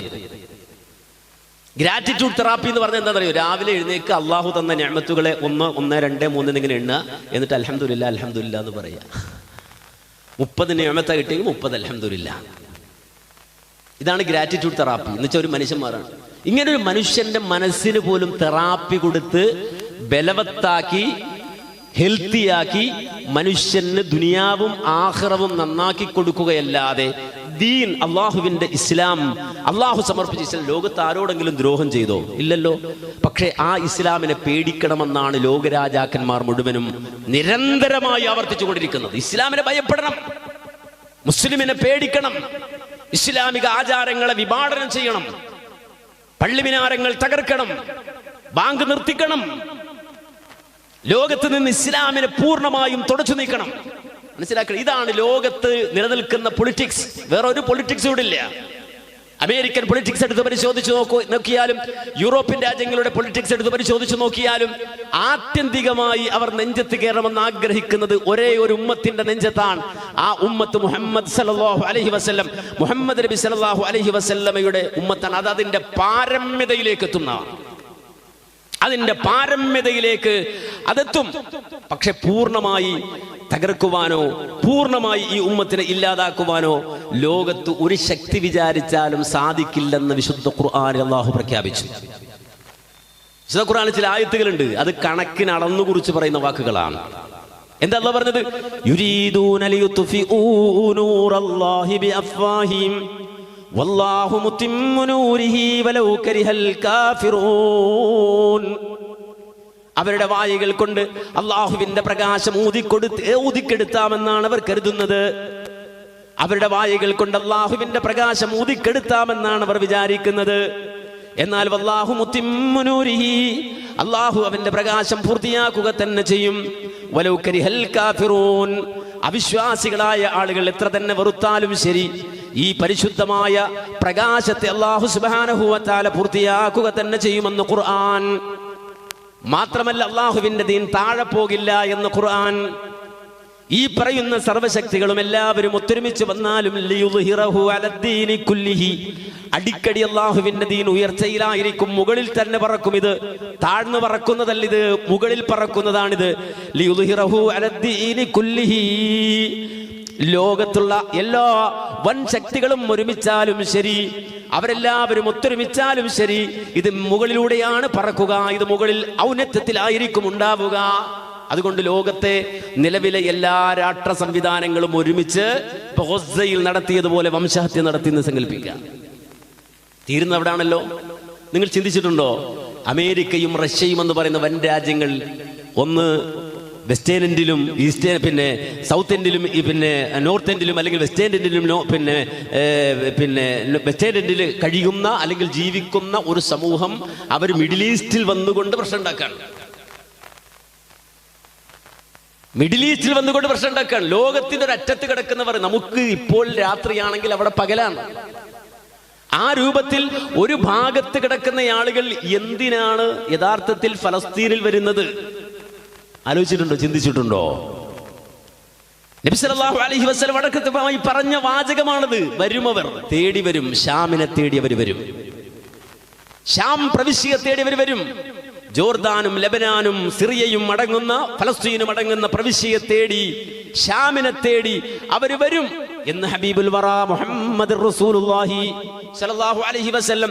അതുകൊണ്ടാണ് 1400 കൊല്ലങ്ങൾക്ക് മുമ്പ് അല്ലാഹുവിന്റെ റസൂൽ സല്ലല്ലാഹു അലൈഹി വസല്ലം പറഞ്ഞത്, തുബാ ലിശ്ശാം, തുബാ ലിശ്ശാം, തുബാ ലിശ്ശാം. ഷാമിനാശംസകൾ, ഷാമിനാശംസകൾ, ഷാമിനാശംസകൾ. ഇത് കേൾക്കുമ്പോ നബി സല്ലല്ലാഹു അലൈഹി വസല്ലമയുടെ സ്വഹാബത്തിന് മനസ്സിലാകുന്നില്ല, എന്തിനാണ് നബിയെ ഷാമിന് ആശംസകൾ അർപ്പിക്കുന്നത്? ആ സമയത്ത് അല്ലാഹുവിന്റെ റസൂൽ സല്ലല്ലാഹു അലൈഹി വസല്ലം പറയുകയാണ്, അല്ലാഹുവിന്റെ മലായികത്തുകൾ, റബ്ബിന്റെ മലായികത്തുകൾ ചിറക് വിരിച്ചുകൊണ്ട് ആ ഷാമിന് കവചം തീർത്തു നിൽക്കുന്നുണ്ട്. അല്ലാഹുവിന്റെ മലായികത്തുകൾ ചിറക് വിരിച്ചുകൊണ്ട് ഷാമിന് വലയം തീർത്തു നിൽക്കുന്നുണ്ട്. ഷാമിന് എന്താ പ്രത്യേകത? ഷാം എന്ന് പറഞ്ഞാൽ നമ്മുടെ ഇന്നത്തെ ഫലസ്തീനും ലബനാനും ജോർദാനും ഒക്കെ അടങ്ങുന്ന പ്രവിശ്യക്കാണ് പറയുന്നത് ഷാമെന്ന്. എന്തിനാണ് നബി പ്രത്യേകം എടുത്ത് ഇങ്ങനെ പറയുന്നത്? അവിടേക്കാണ് ലോകരാഷ്ട്രങ്ങൾ മുഴുവനും കണ്ണുവെച്ച് വന്നത്. എല്ലാ കൊളോണിയൽ ശക്തികളും ഇന്ന് തമ്പടിച്ച് അവിടെ നിലകൊള്ളുന്നത്. അവിടെയാണ് 10,000-കണക്കിന് മനുഷ്യരെ തുടച്ചു നീക്കുന്നത്. നമ്മൾ വിചാരിക്കും ഇത് ഇപ്പൊ തീരും എന്ന്, ഇപ്പൊ അവസാനിക്കും, ഇപ്പോഴവസാനിക്കും എന്ന് വിചാരിക്കുക നമ്മൾ. എന്നാൽ അല്ലാഹുവിന്റെ റസൂൽ സല്ലല്ലാഹു അലൈഹി വസല്ലം പറഞ്ഞു, അവസാനിക്കില്ല. ലോകം ഒടുങ്ങുന്നത്, ലോകം നശിക്കുന്നത്, ലോകാവസാനത്തിന്റെ വലിയ അടയാളങ്ങൾ, അശ്റാത്തുൽ കുബ്രകൾ മുഴുവനും സംഭവിക്കുന്നത് അത് ശാമിലായിരിക്കുമെന്ന് നബി സല്ലല്ലാഹു അലൈഹി വസല്ലം പറയാണ്. മക്കത്തല്ല, മദീനത്തല്ല, മക്കത്തോ മദീനത്തോ അല്ല ലോകാവസാനത്തിന്റെ വലിയ അടയാളങ്ങൾ സംഭവിക്കുക, നേരെ മറിച്ചത് ശാമിലായിരിക്കുമെന്ന് റസൂലുള്ളാഹി സ്വല്ലല്ലാഹു അലൈഹി വസല്ലം പറയാണ്. എല്ലാ വൻശക്തികളും ഒരുമിച്ച് അവിടെ എത്തുമെന്ന് റസൂലുള്ളാഹി പറയുകയാണ്. മുസ്ലിം ഉമ്മത്തിന്റെ ഏറ്റവും വലിയ പ്രതിസന്ധി, ഫിത്ന എവിടെ ഉണ്ടാകുമെന്ന് റസൂലുള്ളാഹി സ്വല്ലല്ലാഹു അലൈഹി വസല്ലം പഠിപ്പിക്കുകയാണ്. മാത്രമല്ല, അത് ആ വലിയ പ്രതിസന്ധികളും ബുദ്ധിമുട്ടുകളും ഉണ്ടാകുന്ന നേരത്തെ അവസാനം എല്ലാം നഷ്ടപ്പെട്ടു പോയി ദുഹൈമഇന്റെ ഒരു അവസ്ഥയിൽ ഈ ഉമ്മത്ത് ചെന്നുപെടുകയും ഓരോ മുസ്ലിമും അതിന്റെ പ്രതിസന്ധികളും വേദനകളും അനുഭവിച്ചു കൊണ്ടിരിക്കുമ്പോ പ്രതീക്ഷ അസ്തമിച്ചു പോവുകയല്ല, നേരെ മറിച്ച് മുഹമ്മദ് നബി സല്ലല്ലാഹു അലൈഹി വസല്ലം പറയാണ്, ഇതാ റബ്ബ് സുബ്ഹാനഹു വ തആലയുടെ ഇടപെടൽ അവിടെ സംഭവിക്കുമെന്നാണ്.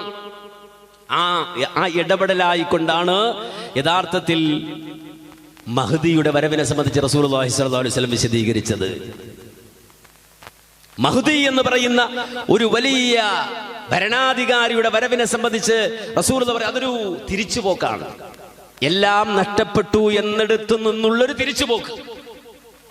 എല്ലാ സാമ്രാജ്യത്വ ശക്തികളും അവരുടെ ശക്തി ഉപയോഗിച്ചുകൊണ്ട് പൂർണ്ണമായി അടിച്ച് തകർത്ത് മുസ്ലിം രാജ്യങ്ങളിൽ കടന്നുകയറി അതിന്റെ അസ്തിത്വം മുഴുവനും തകർത്ത് അവസാനം ഒന്നുമില്ല എന്ന് തോന്നുന്നിടത്ത് വിശുദ്ധമായ കഅബാലയത്തിന്റെ പരിസരത്ത് പോലും കടിപിടിയും കലഹങ്ങളും അധികാരത്തിന് വേണ്ടിയുള്ള തല്ലുകൂട്ടങ്ങളും നടക്കുമ്പോ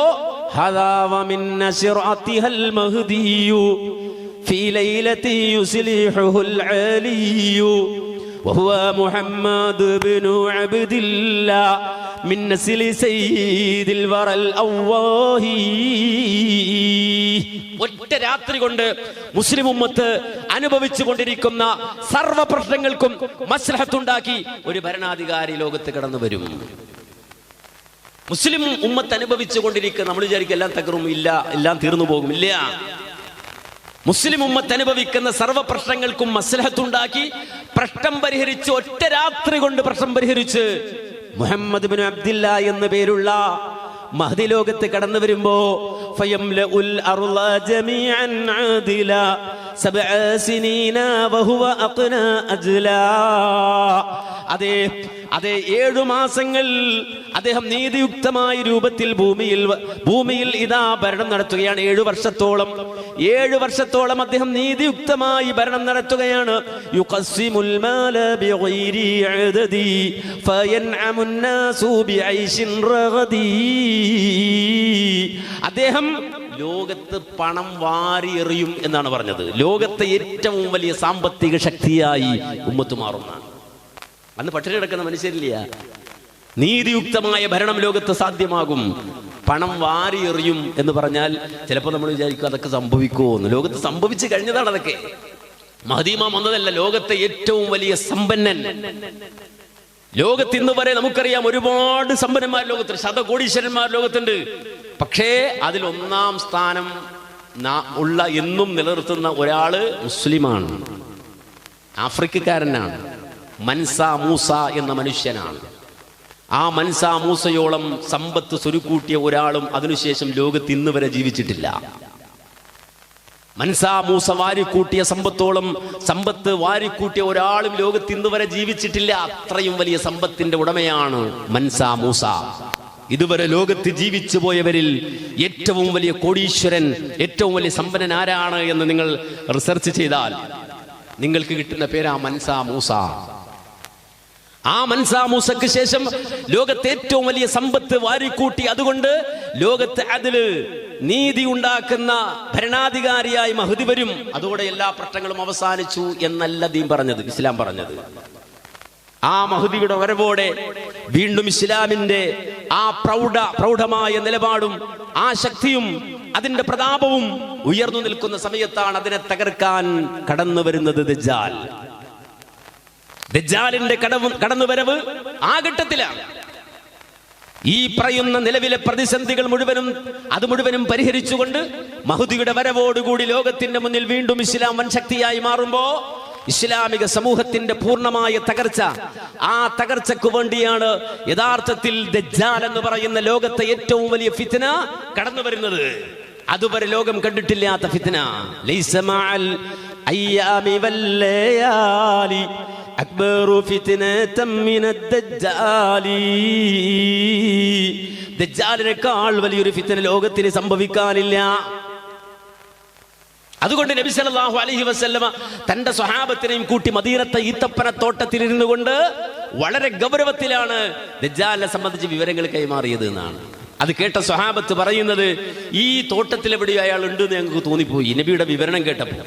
അത്രയും ശബ്ദം താഴ്ത്തി, ചിലപ്പോ പിന്നെ ശബ്ദം ഉയർത്തി, അങ്ങനെ ഇവിടെ എവിടെയോ ദജ്ജാൽ ഉണ്ട് എന്ന് തോന്നിപ്പോയി. ആ രൂപത്തിലാണ് നബി സല്ലല്ലാഹു അലൈഹി വസല്ലമ ദജ്ജാലിനെ സംബന്ധിച്ച് ഞങ്ങൾക്ക് വിവരിച്ചു തന്നത്.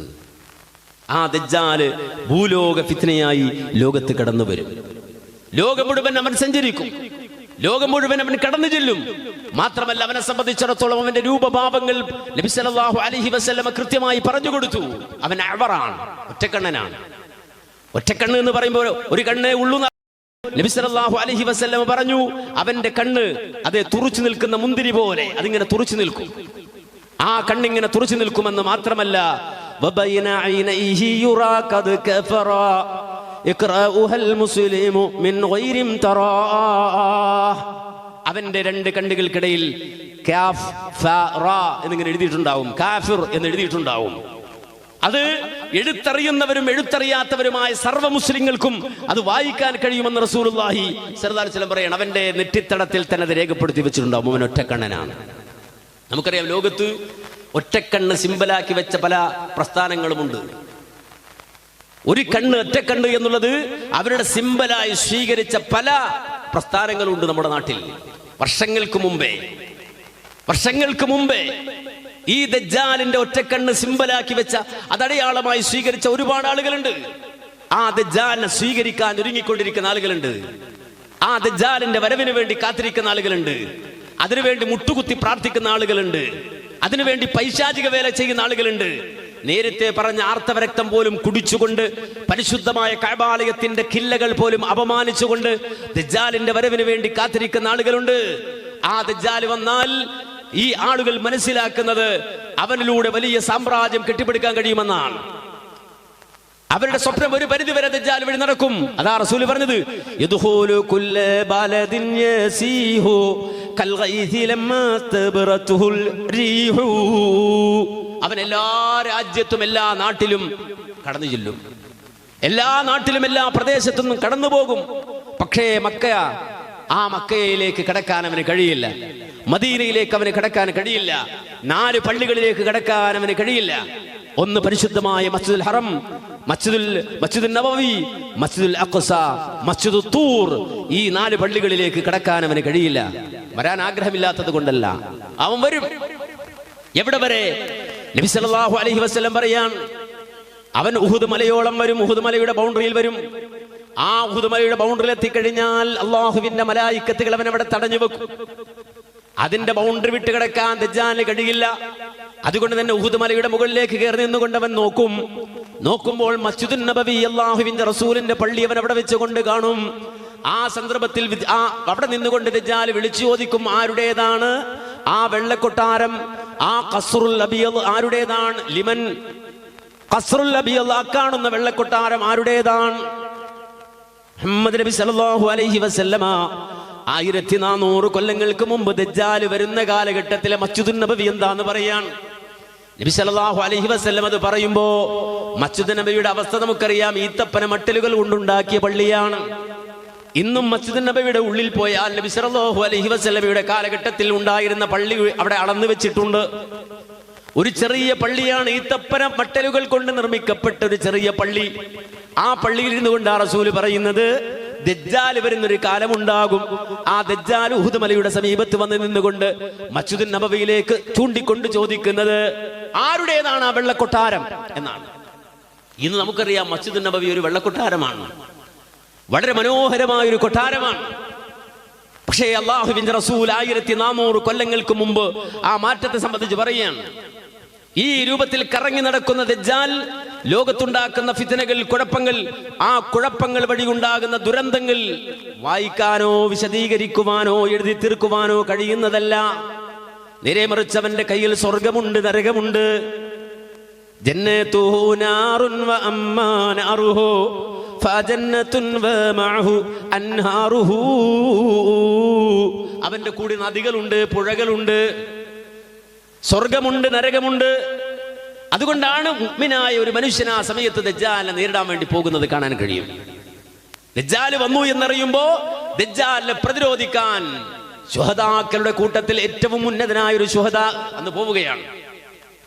ആ സന്ദർഭത്തിൽ ദജ്ജാലിന്റെ കിങ്കരന്മാരായ ആളുകൾ വഴിയിൽ വെച്ചുകൊണ്ട് ആ മനുഷ്യനെ അറസ്റ്റ് ചെയ്യും.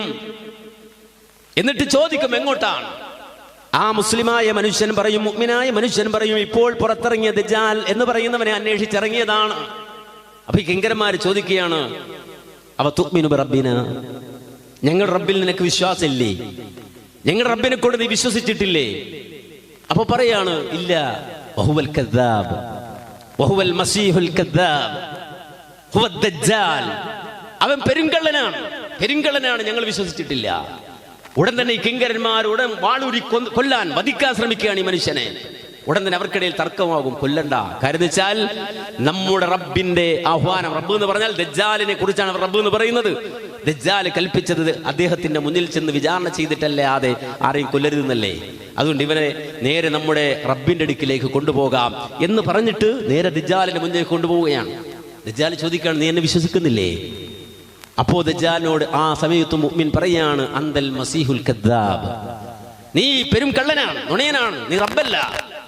ആ സമയത്ത് ദജ്ജാൽ ആ മനുഷ്യരെ ഈർച്ചമാള് കൊണ്ട് രണ്ടായി പിളർന്നിടുകയാണ്. ആ മനുഷ്യരുടെ ഇടയിലൂടെ ദജ്ജാൽ അങ്ങോട്ടും ഇങ്ങോട്ട് നടക്കുക, രണ്ട് കഷ്ണാക്കിയിട്ടിട്ട്. എന്നിട്ട് പറയാം, ഹും, എണീക്കെന്ന് പറയും. ആ മനുഷ്യൻ എഴുന്നേറ്റ് നിൽക്കുകയാണ്. എഴുന്നേറ്റ് നിന്ന് കഴിയുമ്പോ ഈ ദജ്ജാൽ വീണ്ടും അയാളോട് ചോദിക്കണം, ഇപ്പൊ വിശ്വാസമായോ? ഞാൻ റബ്ബാണെന്ന് അംഗീകരിക്കുന്നോ? അപ്പൊ ആ മുഅ്മിൻ പറയും, ഇപ്പോഴാ എനിക്ക് ഉറപ്പായത്. ഇതിനു മുമ്പ് ഒരു ചെറിയ കൺഫ്യൂഷൻ ഉണ്ടായിരുന്നു, നീ തന്നെയാണോ ദജ്ജാൽ എന്നൊരു സംശയം ഉണ്ടായിരുന്നു. ഇപ്പൊ എനിക്ക് ഉറപ്പായി, അന്തൽ മസീഹുൽ കദ്ദാബ്, നീ പെരും കള്ളനാണ്. ഉടൻ തന്നെ ദജ്ജാൽ തന്റെ കയ്യിലുള്ള വാളെടുത്തുകൊണ്ട് ആ മനുഷ്യന്റെ കഴുത്ത് വെട്ടും. അല്ലാഹു സുബ്ഹാനഹു വ തആല ആ മനുഷ്യന്റെ കഴുത്ത് ഇരുമ്പ് പോലെയാക്കി കളയും എന്നാണ്. എത്ര വെട്ടിയാലും ആ മനുഷ്യനെ കൊല്ലാൻ കഴിയില്ല. ഉടൻ തന്നെ ആളുകളുടെ മുന്നിൽ മാനം കെട്ട ദജ്ജാൽ ഉടൻ തന്നെ ആ മനുഷ്യന്റെ കൈകാലുകൾ പിടിച്ചവന്റെ നരകത്തിലേക്ക് വലിച്ചെറിയും. ആളുകൾ വിചാരിക്കും അവൻ നരകത്തിൽ വീണു എന്ന്, തീയിൽ വീണു എന്ന്. പക്ഷെ അവൻ വീണത് സ്വർഗത്തിലാണ്. ഹബീബുൽ വറ മുഹമ്മദ് നബി പറയുകയാണ് സല്ലല്ലാഹു അലൈഹി വസല്ലം, അതെ, അവൻ സ്വർഗവാസിയാണെന്ന് മാത്രമല്ല, ശുഹദാക്കളിൽ അള്ളാഹുവിന്റെ മാർഗത്തിൽ ഷഹീദായവരിൽ ഏറ്റവും ശ്രേഷ്ഠനായ മനുഷ്യനാണ്. ജന്നതുഹു നാറുൻ വ അമ്മാ നാറുഹു ഫജന്നതുൻ വ മഅഹു അൻഹാറുഹു. തീർച്ചയായും അവന്റെ നരകം സ്വർഗവും അവന്റെ സ്വർഗം നരകവുമാണ്. ഒരു നാട്ടിലൂടെ നടന്നു പോകുമ്പോ ആ നാട്ടിൽ വെള്ളമില്ല, സസ്യലതാദികളില്ല. മുളക്കാൻ പറയുമ്പോ മുളക്കുകയാണ്, അത്ഭുതങ്ങൾ കാട്ടുകയാണ്, നാട്ടിൽ അത്ഭുതങ്ങൾ കാട്ടുകയാണ്. അവൻ ഇങ്ങനെ ഓരോ കാര്യങ്ങളും ഇങ്ങനെ കൽപ്പിച്ച് അള്ളാഹു അതൊരു ഇസ്തിദ്റാജായി ആളുകൾക്ക് വേണ്ടി പരീക്ഷണമായി ഇങ്ങനെ നടപ്പാക്കി കൊടുക്കണം. മഴ പെയ്യാൻ പറയുമ്പോൾ മഴ പെയ്യും, സസ്യം മുളക്കാൻ പറയുമ്പോൾ സസ്യം മുളക്കും. കന്നുകാലികളൊക്കെ നല്ല പുഷ്ടിയോടുകൂടി ഇങ്ങനെ നടക്കുകയാണ്. ആ സാഹചര്യങ്ങൾ അവൻ ഉണ്ടാക്കും. ഇത് പറഞ്ഞിട്ട് അല്ലാഹുവിന്റെ റസൂല് പറഞ്ഞു, ഈ രൂപത്തിൽ ദജ്ജാൽ കടന്നു വരുന്ന ഘട്ടത്തിൽ ആ ദജ്ജാൽ ഇറാന്റെ ഭാഗത്ത് നിന്നാണ് വരിക, ഖുറാസാനിൽ നിന്നാണ് വരിക. ആ ഖുറാസാനിൽ നിന്ന് ദജ്ജാൽ വരുമ്പോ അത്ബാഉഹു യഹൂദു അസ്ബഹാനി 70,000 മിൻ ദവിസ്സിജാനി, അവന്റെ കൂടെ ഒന്നുണ്ടാകുന്നത് 70,000 ജൂതന്മാരായിരിക്കും. ചെറിയ ജൂതന്മാരല്ല, തയാലിസ ധരിച്ച ജൂതന്മാർ. ആ ജൂതന്മാരുടെ കൂടെയായിരിക്കും ദജ്ജാൽ വരിക. മനസ്സിലാക്കണം. ഇത് പറയുമ്പോ നമ്മെ സംബന്ധിച്ചിടത്തോളം ഇങ്ങനൊക്കെ ഉണ്ടോ? പല ആളുകളിൽ നിന്ന് ആലോചിക്കുകയാണ്, ഇങ്ങനൊക്കെ ഉണ്ടാവോ? എന്തൊക്കെയാ ഈ ആധുനിക കാലത്ത് ഇരുന്ന് പറയണേ, ഇതൊക്കെ ഉണ്ടാവോ? ഇതൊക്കെ ഉണ്ടാകോ എന്ന് സംശയിക്കുന്ന മുസ്ലിമേ, പോയി പഠിച്ചു നോക്ക്. ലോകത്ത് സിയോണിസം കടന്നു വന്നു. ആ സിയോണിസത്തിന്റെ അജണ്ടയുടെ ഭാഗമായി ഫലസ്തീൻ എന്ന രാജ്യമുണ്ടായി. ഞാൻ നേരത്തെ പറഞ്ഞ പോലെ 1800 വരെ ലോകത്ത് ഒരിക്കലും ആരും തിരിഞ്ഞു നോക്കാതെ കിടന്ന ജൂതന്മാരെ കൊണ്ടുവന്ന് ഫലസ്തീന്റെ മണ്ണിൽ കുടിയിരുത്തി. ആ ഫലസ്തീൻ അവർക്ക് എഴുതി കൊടുക്കുവാൻ വേണ്ടി 2 ലോകമഹായുദ്ധങ്ങൾ ഉണ്ടായി. 1-ാം ലോകമഹായുദ്ധവും 2-ാം ലോകമഹായുദ്ധവും. ലോകമഹായുദ്ധങ്ങൾ ഉണ്ടാക്കി ഫലസ്തീൻ അത് അവിടെ ജീവിച്ചിരുന്ന മനുഷ്യരുടെ കയ്യിൽ നിന്ന് ജൂതന്മാർക്ക് എഴുതി കൊടുത്തു. ലോകത്ത് ആര്? ക്രൈസ്തവ രാഷ്ട്രങ്ങൾ, യൂറോപ്പ് അടക്കം ഉള്ള രാഷ്ട്രങ്ങൾ ഒത്തുചേർന്ന്, അമേരിക്ക അടക്കമുള്ള രാഷ്ട്രങ്ങൾ ഒത്തുചേർന്നുകൊണ്ട് ഈ പറയുന്ന ഫലസ്തീൻ എന്ന മണ്ണ് ജൂതൻ എഴുതി കൊടുത്തത് എന്തിന് എന്ന ചോദ്യത്തിന് ഉത്തരം പറയുന്നുണ്ടവർ. കയ്യിൽ ഗൂഗിൾ ഉണ്ടെങ്കിൽ, മൊബൈൽ ഉണ്ടെങ്കിൽ ഒന്ന് സെർച്ച് ചെയ്ത് നോക്കണം. ഒരു സൈറ്റ് അവർ തന്നെ പ്രസിദ്ധീകരിച്ച, അഥവാ ഈ പറയുന്ന അമേരിക്കൻ ഇസ്രയേൽ എന്ന് പറയുന്ന അവരുടെ കീഴെ തന്നെ പ്രസിദ്ധീകരിച്ച, അവരുടെ അതോറിറ്റിയിൽ പ്രസിദ്ധീകരിച്ച ജൂഷ് വിർച്വൽ ലൈബ്രറി എന്ന പേരിലുള്ള ആ സൈറ്റ് ഒന്ന് തുറന്നു നോക്ക്. ജൂഷ് വിർച്വൽ ലൈബ്രറി എന്ന് പറയുന്ന സൈറ്റ് ഒന്ന് തുറന്നു നോക്ക്. അതിന്റെ അതോറിറ്റി അമേരിക്കയും ഇസ്രയേലുമാണ് എന്ന് വളരെ കൃത്യമായ ബോട്ടിൽ രേഖപ്പെടുത്തി വെച്ചിട്ടുണ്ട്. ഇത് അംഗീകൃതമായി കൊണ്ട് അതെ ഞങ്ങൾ പ്രസിദ്ധീകരിക്കുന്നതാണ് എന്ന് AICEയുടെ കീഴിലാണിത് എന്ന് വളരെ കൃത്യമായി ഇത് രേഖപ്പെടുത്തി വെച്ചിട്ടുണ്ട്. എന്താണ് AICE എന്ന് പറഞ്ഞാൽ? American Israeli corporative enterprises. ഈ അമേരിക്കൻ ഇസ്രയേൽ കോർപ്പറേറ്റീവായി പുറത്തിറക്കുന്ന സൈറ്റിൽ കൃത്യമായി രേഖപ്പെടുത്തി വെച്ച ഒരു വാചകം എന്താന്ന് ചോദിച്ചാൽ, എന്തിനാണ് ജൂതന്മാരെ ഫലസ്തീന്റെ മണ്ണിൽ കൊണ്ടുവന്ന് ഈ മനുഷ്യ മക്കളെ കുരുതി കൊടുത്തുകൊണ്ട് താമസിപ്പിക്കുന്നത് എന്ന് ചോദിച്ചാൽ ഒറ്റ ആവശ്യമേ ഉള്ളൂ: the return of the Jews people to its biblical homeland in Israel. It is a belief among some Christians that the return of Jews to Israel is in line with a biblical prophecy and is necessary for Jesus to return to earth as its king. എന്തിനാണ് ജൂതന്മാരെ കൊണ്ടുവന്ന് ഫലസ്തീനിൽ കുടിയിരുത്തുന്നത് എന്ന ചോദ്യത്തിന് ക്രൈസ്തവ ലോകം മറുപടി പറയുകയാണ്: അത് യേശു തിരിച്ചു വരാൻ വേണ്ടിയാണ്, യേശുവിന്റെ റിട്ടേൺ അത് സംഭവിക്കാൻ വേണ്ടിയാണ്. And is necessary for Jesus to return to earth as its king. രാജാവായി 1000 കൊല്ലം വാഴാൻ വേണ്ടി യേശു മടങ്ങി വരാൻ വേണ്ടിയാണ് ഈ മനുഷ്യരെ കൊന്ന് ഫലസ്തീനിന്റെ മണ്ണിലേക്ക് ഞങ്ങൾ ജൂതന്മാരെ കൊണ്ടുവന്നിരുത്തിയത് എന്ന് ഞാൻ പറയല്ല, നിഷേധിക്കാൻ കഴിയില്ല. ഇവിടെ ഇരുന്ന് നിങ്ങളുടെ മൊബൈലിൽ ഗൂഗിൾ ചെയ്താൽ ജൂസ് വിർച്വൽ ലൈബ്രറി എന്ന് അടിച്ചു കൊടുത്താൽ ആ സൈറ്റിൽ പോയാൽ ക്രിസ്ത്യൻ സിയോണിസം എന്ന് പറയുന്ന ഭാഗത്ത് ഇത് രേഖപ്പെടുത്തി വെച്ചത് ഇവിടെ ഇരുന്ന് നിങ്ങൾക്ക് വായിക്കാൻ കഴിയും. ഇനി പറ, മുഹമ്മദ് റസൂൽ പറഞ്ഞത് നുണയാണോ? മുഹമ്മദ് നബി സല്ലല്ലാഹു അലൈഹി വസല്ലം പറഞ്ഞത് അറുപഴഞ്ചൻ വാദമാണോ എന്ന്? ഒരിക്കലുമല്ല. മുഹമ്മദ് നബി സല്ലല്ലാഹു അലൈഹി വസല്ലം ലോകത്തോട് വിളിച്ചു പറഞ്ഞത്, ദജ്ജാലിനെ കുറിച്ച് പറഞ്ഞ വിവരങ്ങൾ അത് ഇന്നത്തെ അമേരിക്കൻ പൊളിറ്റിക്സ് ആണ്, യൂറോപ്യൻ പൊളിറ്റിക്സ് ആണ്. ലോകത്തെ മുഴുവൻ ഇത്തരം രാഷ്ട്രങ്ങൾ അവരുടെ അജണ്ടയായി സ്വീകരിച്ച അവരുടെ കള്ളരാഷ്ട്രീയത്തിന്റെ മുഖം മൂടി വലിച്ചൂരിയെറിഞ്ഞു ഹബീബുൽ വറ മുഹമ്മദ് മുസ്തഫ സല്ലല്ലാഹു അലൈഹി വസല്ലം 1400 കൊല്ലങ്ങൾക്ക് മുമ്പ്. 1948 മുമ്പും ശേഷവുമായി ലോകത്തോട് നടത്തിയ ചതി. ആ ചതി എന്തിനാണ് എന്ന് വെച്ചാൽ, എന്തിനാണ് ഈ കുരുതി എന്ന് ചോദിച്ചാൽ, എന്തിനാണ് ആ മക്കളെ പട്ടിണിക്കിട്ട് കൊന്നത് എന്ന് ചോദിച്ചാൽ, എന്തിനാണ് ഫലസ്തീന്റെ മണ്ണിൽ ഒരു നേരത്തെ ആഹാരമില്ലാതെ ഓട്ടപാത്രവുമായി വന്ന മക്കളുടെ മുന്നിലേക്ക് വിഷം കുഴച്ചു കൊടുത്തത് ലോകരാഷ്ട്രങ്ങൾ എന്ന് ചോദിച്ചാൽ, അവർ കന്നവുമായി വന്ന കപ്പലുകളെ നടുക്കടലിൽ എന്തിനാണ് തടഞ്ഞിട്ടത് എന്ന് ചോദിച്ചാൽ അതിനൊറ്റ ഉത്തരമേ ഉള്ളൂ: for Jesus to return to earth as its king. രാജാവായിട്ട് യേശു തിരിച്ചു വരാൻ വേണ്ടിയാണ് ഞങ്ങൾ ഇത് ചെയ്യുന്നത് എന്ന് വളരെ കൃത്യമായി ആർക്കും മനസ്സിലാകുന്ന ഭാഷയിൽ എഴുതി വച്ചിരിക്കുന്നു. 14 മുമ്പ് ഹബീബുൽ വറ മുഹമ്മദ് നബി സല്ലല്ലാഹു അലൈഹി വസല്ലം പറഞ്ഞു: അത്ബാഉഹു യഹൂദു അസ്ബഹാനി 70000 മിൻ ദവിസിജാനി. ഖുറാസാനിലൂടെ ദജ്ജാൽ വരുമ്പോ 70,000 വരുന്ന തയാൽ ധരിച്ച ജൂത പണ്ഡിറ്റുകൾ ദജ്ജാലിന്റെ പിണിയാളുകളായി കടന്നു വരുമെന്ന് ഹബീബുൽ വറ മുഹമ്മദ് നബി സല്ലല്ലാഹു അലൈഹി വസല്ലം. അങ്ങനെ ഒരു സാഹചര്യം ഉണ്ടാകുമ്പോൾ മാത്രമാണ് മഹാനായ റൂഹുല്ലാഹി ഈസാ അലൈഹിസ്സലാം കടന്നു വരുന്നത്. മനസ്സിലാക്കണം, ഒരു നബി അല്ലാഹു ലോകത്ത് ബാക്കിയാക്കി. ഒരൊറ്റ പ്രവാചകനെ അല്ലാഹു സുബ്ഹാനഹു വ തആല ലോകത്ത് ബാക്കിയാക്കി. എല്ലാ പ്രവാചകന്മാരും വിട്ടുപിരിഞ്ഞു പോയപ്പോ ഒറ്റ നബി.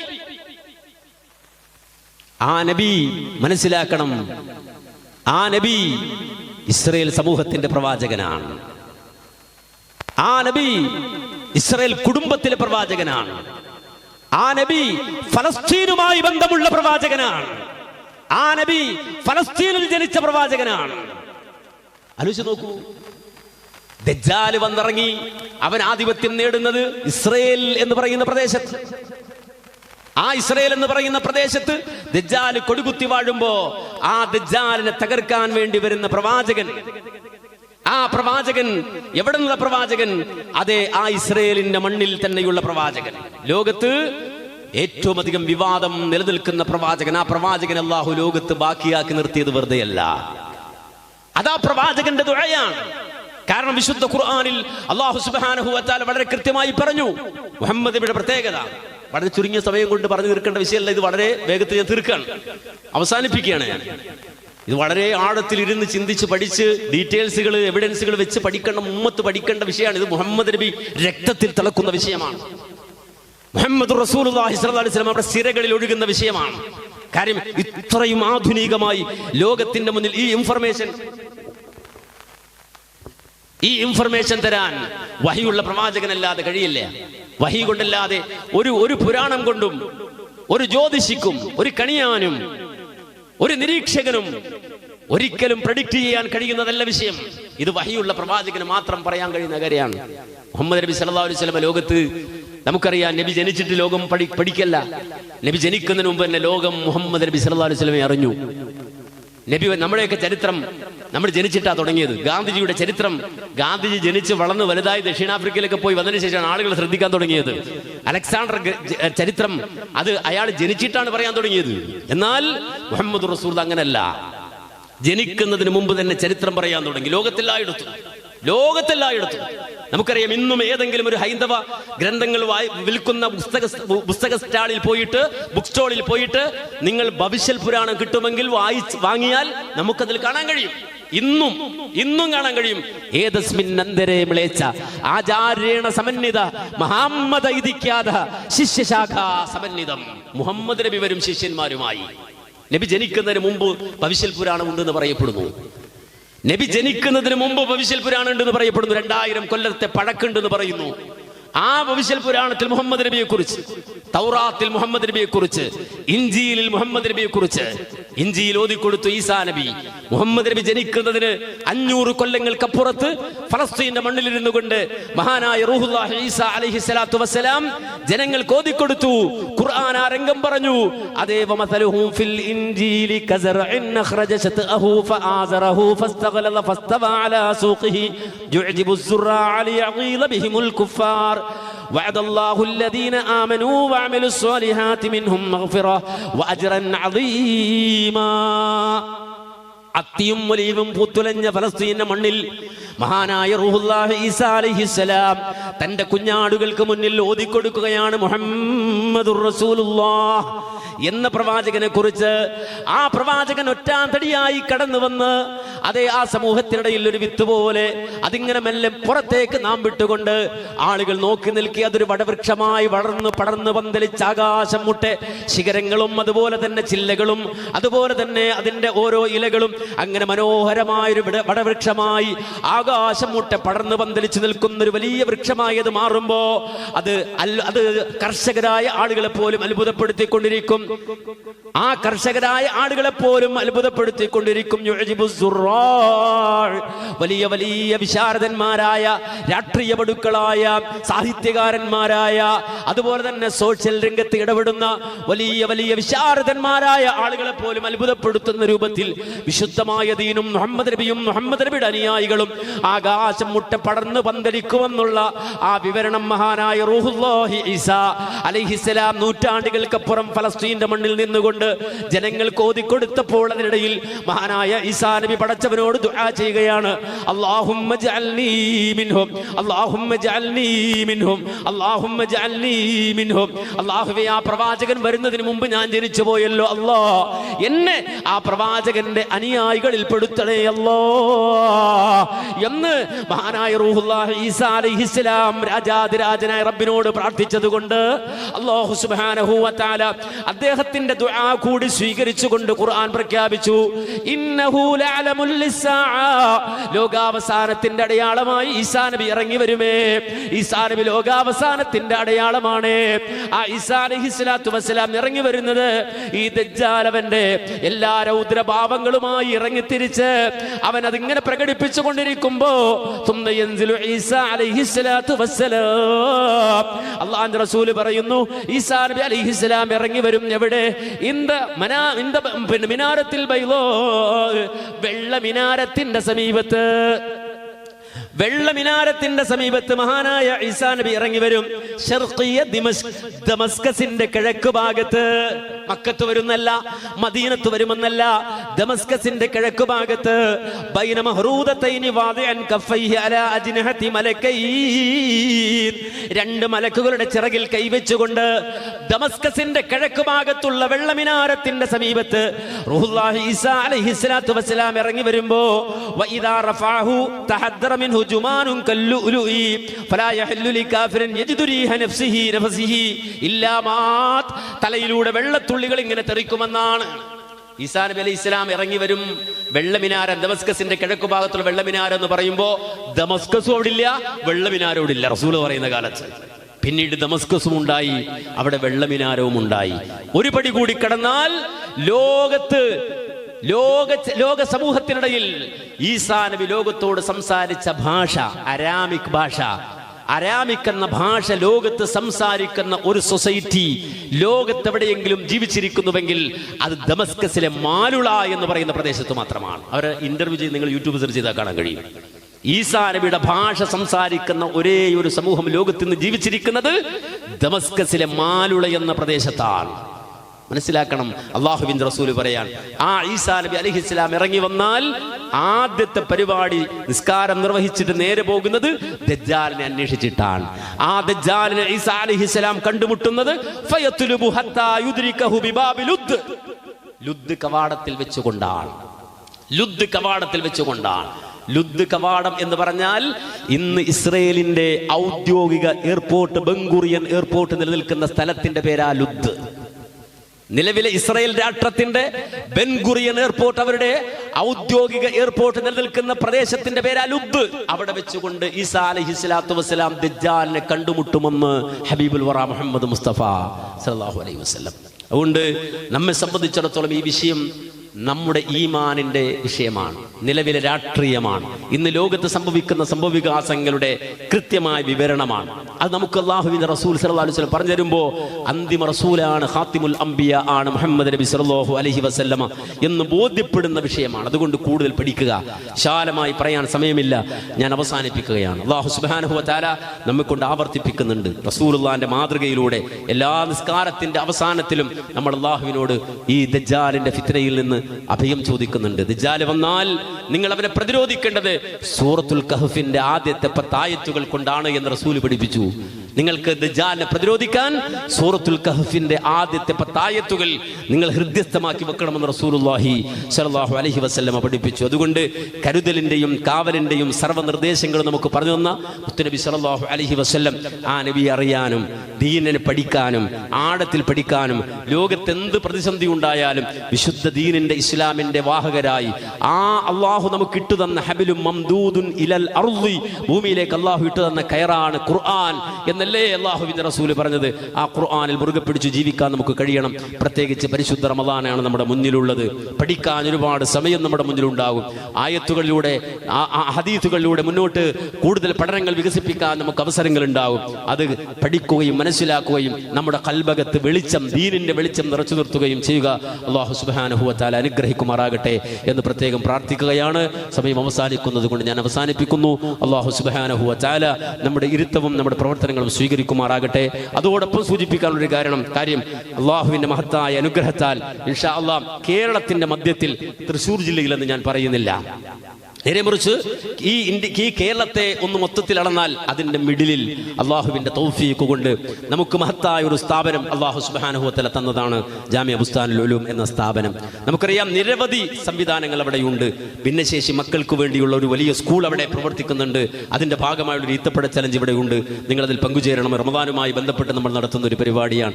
ഭിന്നശേഷി മക്കൾക്ക് വേണ്ടിയിട്ടുള്ളതാണ്. നമ്മുടെ മക്കൾക്കൊപ്പം അവരെ കൂടി വളർത്തുവാനുള്ളൊരു സംവിധാനമാണ്. അതിന് പുറമെ അള്ളാഹു സുബ്ഹാനഹു വ തആല അനുഗ്രഹിക്കുമെങ്കിൽ വിശുദ്ധ ഖുർആനിന്റെ ഒരു സെന്റർ, മാഹിറുൽ ഖുർആന്റെ ഒരു സെന്റർ, ഖുർആൻ സിറ്റി എന്ന പേരിൽ അല്ലാഹു സുബ്ഹാനഹു വ തആല അനുഗ്രഹിക്കുമെങ്കിൽ ഈ ഒരു വർഷത്തിനുള്ളിൽ, ഈ വരുന്ന ഒരു വർഷത്തിനുള്ളിൽ നമ്മുടെ ആ ജാമിഅ ബുസ്താനുൽ ഉലൂമിൽ ഉയരുകയാണ്. ലോകത്തിന്റെ എല്ലാ ഭാഗങ്ങളിൽ നിന്നും ഉള്ള ആളുകൾ സഹകരിച്ചുകൊണ്ട്, എല്ലാ മനുഷ്യരും സഹകരിച്ചുകൊണ്ട് അതിനുള്ള സംവിധാനങ്ങൾ ഒരുങ്ങുകയാണ്. കേരളത്തിൽ വിശുദ്ധ ഖുർആനിന് വേണ്ടി മാത്രം എല്ലാ സംവിധാനങ്ങളും ഒരുക്കി 1000-ഓളം വിദ്യാർത്ഥികൾ ഒരു സമയത്ത് നിരന്തരമായി ഖുർആൻ പഠിക്കുന്ന, ഖുർആൻ ഗവേഷണം ചെയ്യുന്നൊരു സ്ഥാപനമാണ് ഇൻഷാ അല്ലാഹ്. വലിയൊരു പള്ളി അതുമായി ബന്ധപ്പെട്ട് രൂപപ്പെടുന്നുണ്ട്. അതിന്റെ ചുറ്റും 1000 ആളുകൾക്ക് താമസിക്കാനുള്ള സൗകര്യങ്ങൾ രൂപപ്പെടുന്നുണ്ട്. അങ്ങനെ ഖുർആനിന്റെ പേരൊരു സിറ്റി ഇൻഷാ അല്ലാഹ് കേരളത്തിന്റെ മധ്യത്തിൽ നമ്മുടെ ജില്ലയിൽ ഇസ്ലാം, ആ ഇസ്ലാമിനെ ഇരു കൈയും നീട്ടി സ്വീകരിച്ച ഈ മണ്ണിൽ, ഇസ്ലാഹിനെ സ്വീകരിച്ച ഈ മണ്ണിൽ ഉയരുകയാണ്. എല്ലാവരും നിങ്ങളുടെ ചിന്തയിൽ, നിങ്ങളുടെ പ്രാർത്ഥനയിൽ, ഓരോരുത്തരും റമദാനിലും അല്ലാത്തപ്പോഴൊക്കെ രാത്രിയിൽ എഴുന്നേറ്റ് നിസ്കരിക്കുമ്പോൾ തഹജ്ജുദ് നിസ്കാരത്തിൽ അതിന്റെ ഉയർച്ചക്കും വളർച്ചക്കും അതുപോലെ തന്നെ അതിന്റെ വിജയത്തിനും വേണ്ടി അള്ളാഹുവിനോട് പ്രാർത്ഥിക്കണേ, റബ്ബിനോട് ദുആ ചെയ്യണേ. അള്ളാഹു സുബ്ഹാനഹു വ തആല നമ്മിൽ നിന്ന് അത് സ്വീകരിക്കാൻ, അള്ളാഹു ഖബൂലാക്കാൻ, നാളെ ഈ സമൂഹത്തിന് ഖുർആനിന്റെ വെളിച്ചം, അതിന്റെ വെളിച്ചമായി നിലകൊള്ളുന്ന ഒരു കേന്ദ്രമാകാൻ നിങ്ങൾ എല്ലാവരും അള്ളാഹുവിനോട് ദുആ ചെയ്യണമെന്ന് പ്രത്യേകം ഉണർത്തുകയാണ്. അള്ളാഹുവേ, ഞങ്ങളുടെ സംരംഭങ്ങൾ, അള്ളാഹുവേ, ഞങ്ങളുടെ ഇബാദത്തുകൾ, ഞങ്ങളുടെ ഇടപെടലുകൾ നീ സ്വീകരിക്കണേ. അള്ളാഹ് ഒരുപാട് കുറ്റങ്ങളും കുറവുകളും പോരായ്മകളും ഉള്ളവരാണ്. അള്ളാഹ് ഞങ്ങൾക്ക് നീ പുറത്തു മാപ്പാക്കി തരണേ റഹ്മാനെ. അള്ളാഹുവേ, മഗ്ഫിറത്ത് തരണേ. അള്ളാഹ് പരിശുദ്ധ റമദാനാണ് ഞങ്ങളുടെ മുന്നിലുള്ളത്. ആ റമദാനെ സ്വീകരിക്കാനുള്ള യോഗ്യത ഞങ്ങൾക്ക് നൽകി അനുഗ്രഹിക്കണേ. അള്ളാഹുവേ, ഞങ്ങളുടെ ഉപ്പമാർ, ഉമ്മമാർ, അവരിൽ പലരും മരണപ്പെട്ടു. അള്ളാഹ് നിന്നിലേക്ക് വന്നു. അള്ളാഹ് ഖബറിലാണ്. അള്ളാഹുവേ, ഞങ്ങളുടെ ഉപ്പമാരുടെ, ഉമ്മമാരുടെ ഖബറുകൾ നീ സ്വർഗ്ഗപ്പൂന്തോപ്പാക്കണേ. അള്ളാഹുവേ, വെളിച്ചം നൽകണേ. മഗ്ഫിറത്ത് നൽകണേ. അള്ളാഹുവേ, ഞങ്ങളുടെ മക്കളെ നീ സ്വാലിഹീങ്ങളാക്കണേ. ഇരുണ്ട ലോകത്താണ് ഞങ്ങളുടെ മക്കൾ ജീവിക്കുന്നത്. ഒരു സ്കൂളിൽ പോലും പറഞ്ഞേക്കാൻ കഴിയാത്തൊരു സാഹചര്യമാണ്. ആ സ്കൂളിൽ പോയാൽ ഞങ്ങളുടെ മക്കൾ എങ്ങനെയാണ് മടങ്ങി വരുന്നത് എന്ന് പോലും ഉറപ്പില്ലാത്തൊരു കാലഘട്ടത്തിൽ ജീവിക്കുന്നവരാണ്. അള്ളാഹുവേ, സാധുക്കളായ ഞങ്ങളുടെ മക്കളെ അള്ളാഹുവേ നീ സ്വാലിഹീങ്ങളാക്കണേ. അള്ളാഹുവേ, സ്വർഗം നേടുന്ന മക്കളാക്കി ഞങ്ങളുടെ മക്കളെ വളർത്തിത്തരണേ. ഞങ്ങളുടെ ഇണകളെ, കൂട്ടുകുടുംബാദികളെ, ബന്ധുജനങ്ങളെ, സ്നേഹിതന്മാരെ ഒരു സലാം കൊണ്ടെങ്കിലും ഞങ്ങൾ ഇടപെടുന്ന ആരെങ്കിലും ഉണ്ടെങ്കിൽ അള്ളാഹുവേ, അവരെ മുഴുവനും നിന്റെ ജന്നാത്തുൽ ഫിർദൗസിൽ കണ്ടുമുട്ടാൻ ഞങ്ങൾക്ക് നീ തൗഫീഖ് തരണേ. അള്ളാഹുവേ, നിന്നെ അറിയാനും നിന്റെ ദീൻ പഠിക്കാനും അത് പ്രാവർത്തികമാക്കുവാനും ആവശ്യമായ ഇൽമും ഫഹമും ഞങ്ങൾക്ക് നീ പ്രദാനം ചെയ്ത് അനുഗ്രഹിക്കണേ റഹ്മാനെ. റബ്ബനാ ആതിനാ ഫിദ്ദുനിയാ ഹസന വഫിൽ ആഖിറതി ഹസനതൻ വഖിനാ അദാബന്നാർ. റബ്ബനാ അഫ്രിഗ് അലൈനാ സബ്റാ വസബ്ബിത് അഖദാമനാ വൻസുർനാ അലൽ ഖൗമിൽ കാഫിരീൻ. അല്ലാഹുമ്മ ഇഗ്ഫിറിൽ മുഅ്മിനീന വൽ മുഅ്മിനാതി വൽ മുസ്ലിമീന വൽ മുസ്ലിമാത്. റബ്ബനാ ഇഗ്ഫിർ ലനാ വലിഇഖ്വാനിനാ الذين سبقونا بالإيمان ولا تجعل في قلوبنا غلا للذين آمنوا ربنا إنك رؤوف رحيم. والحمد لله رب العالمين. السلام عليكم ورحمة الله وبركاته.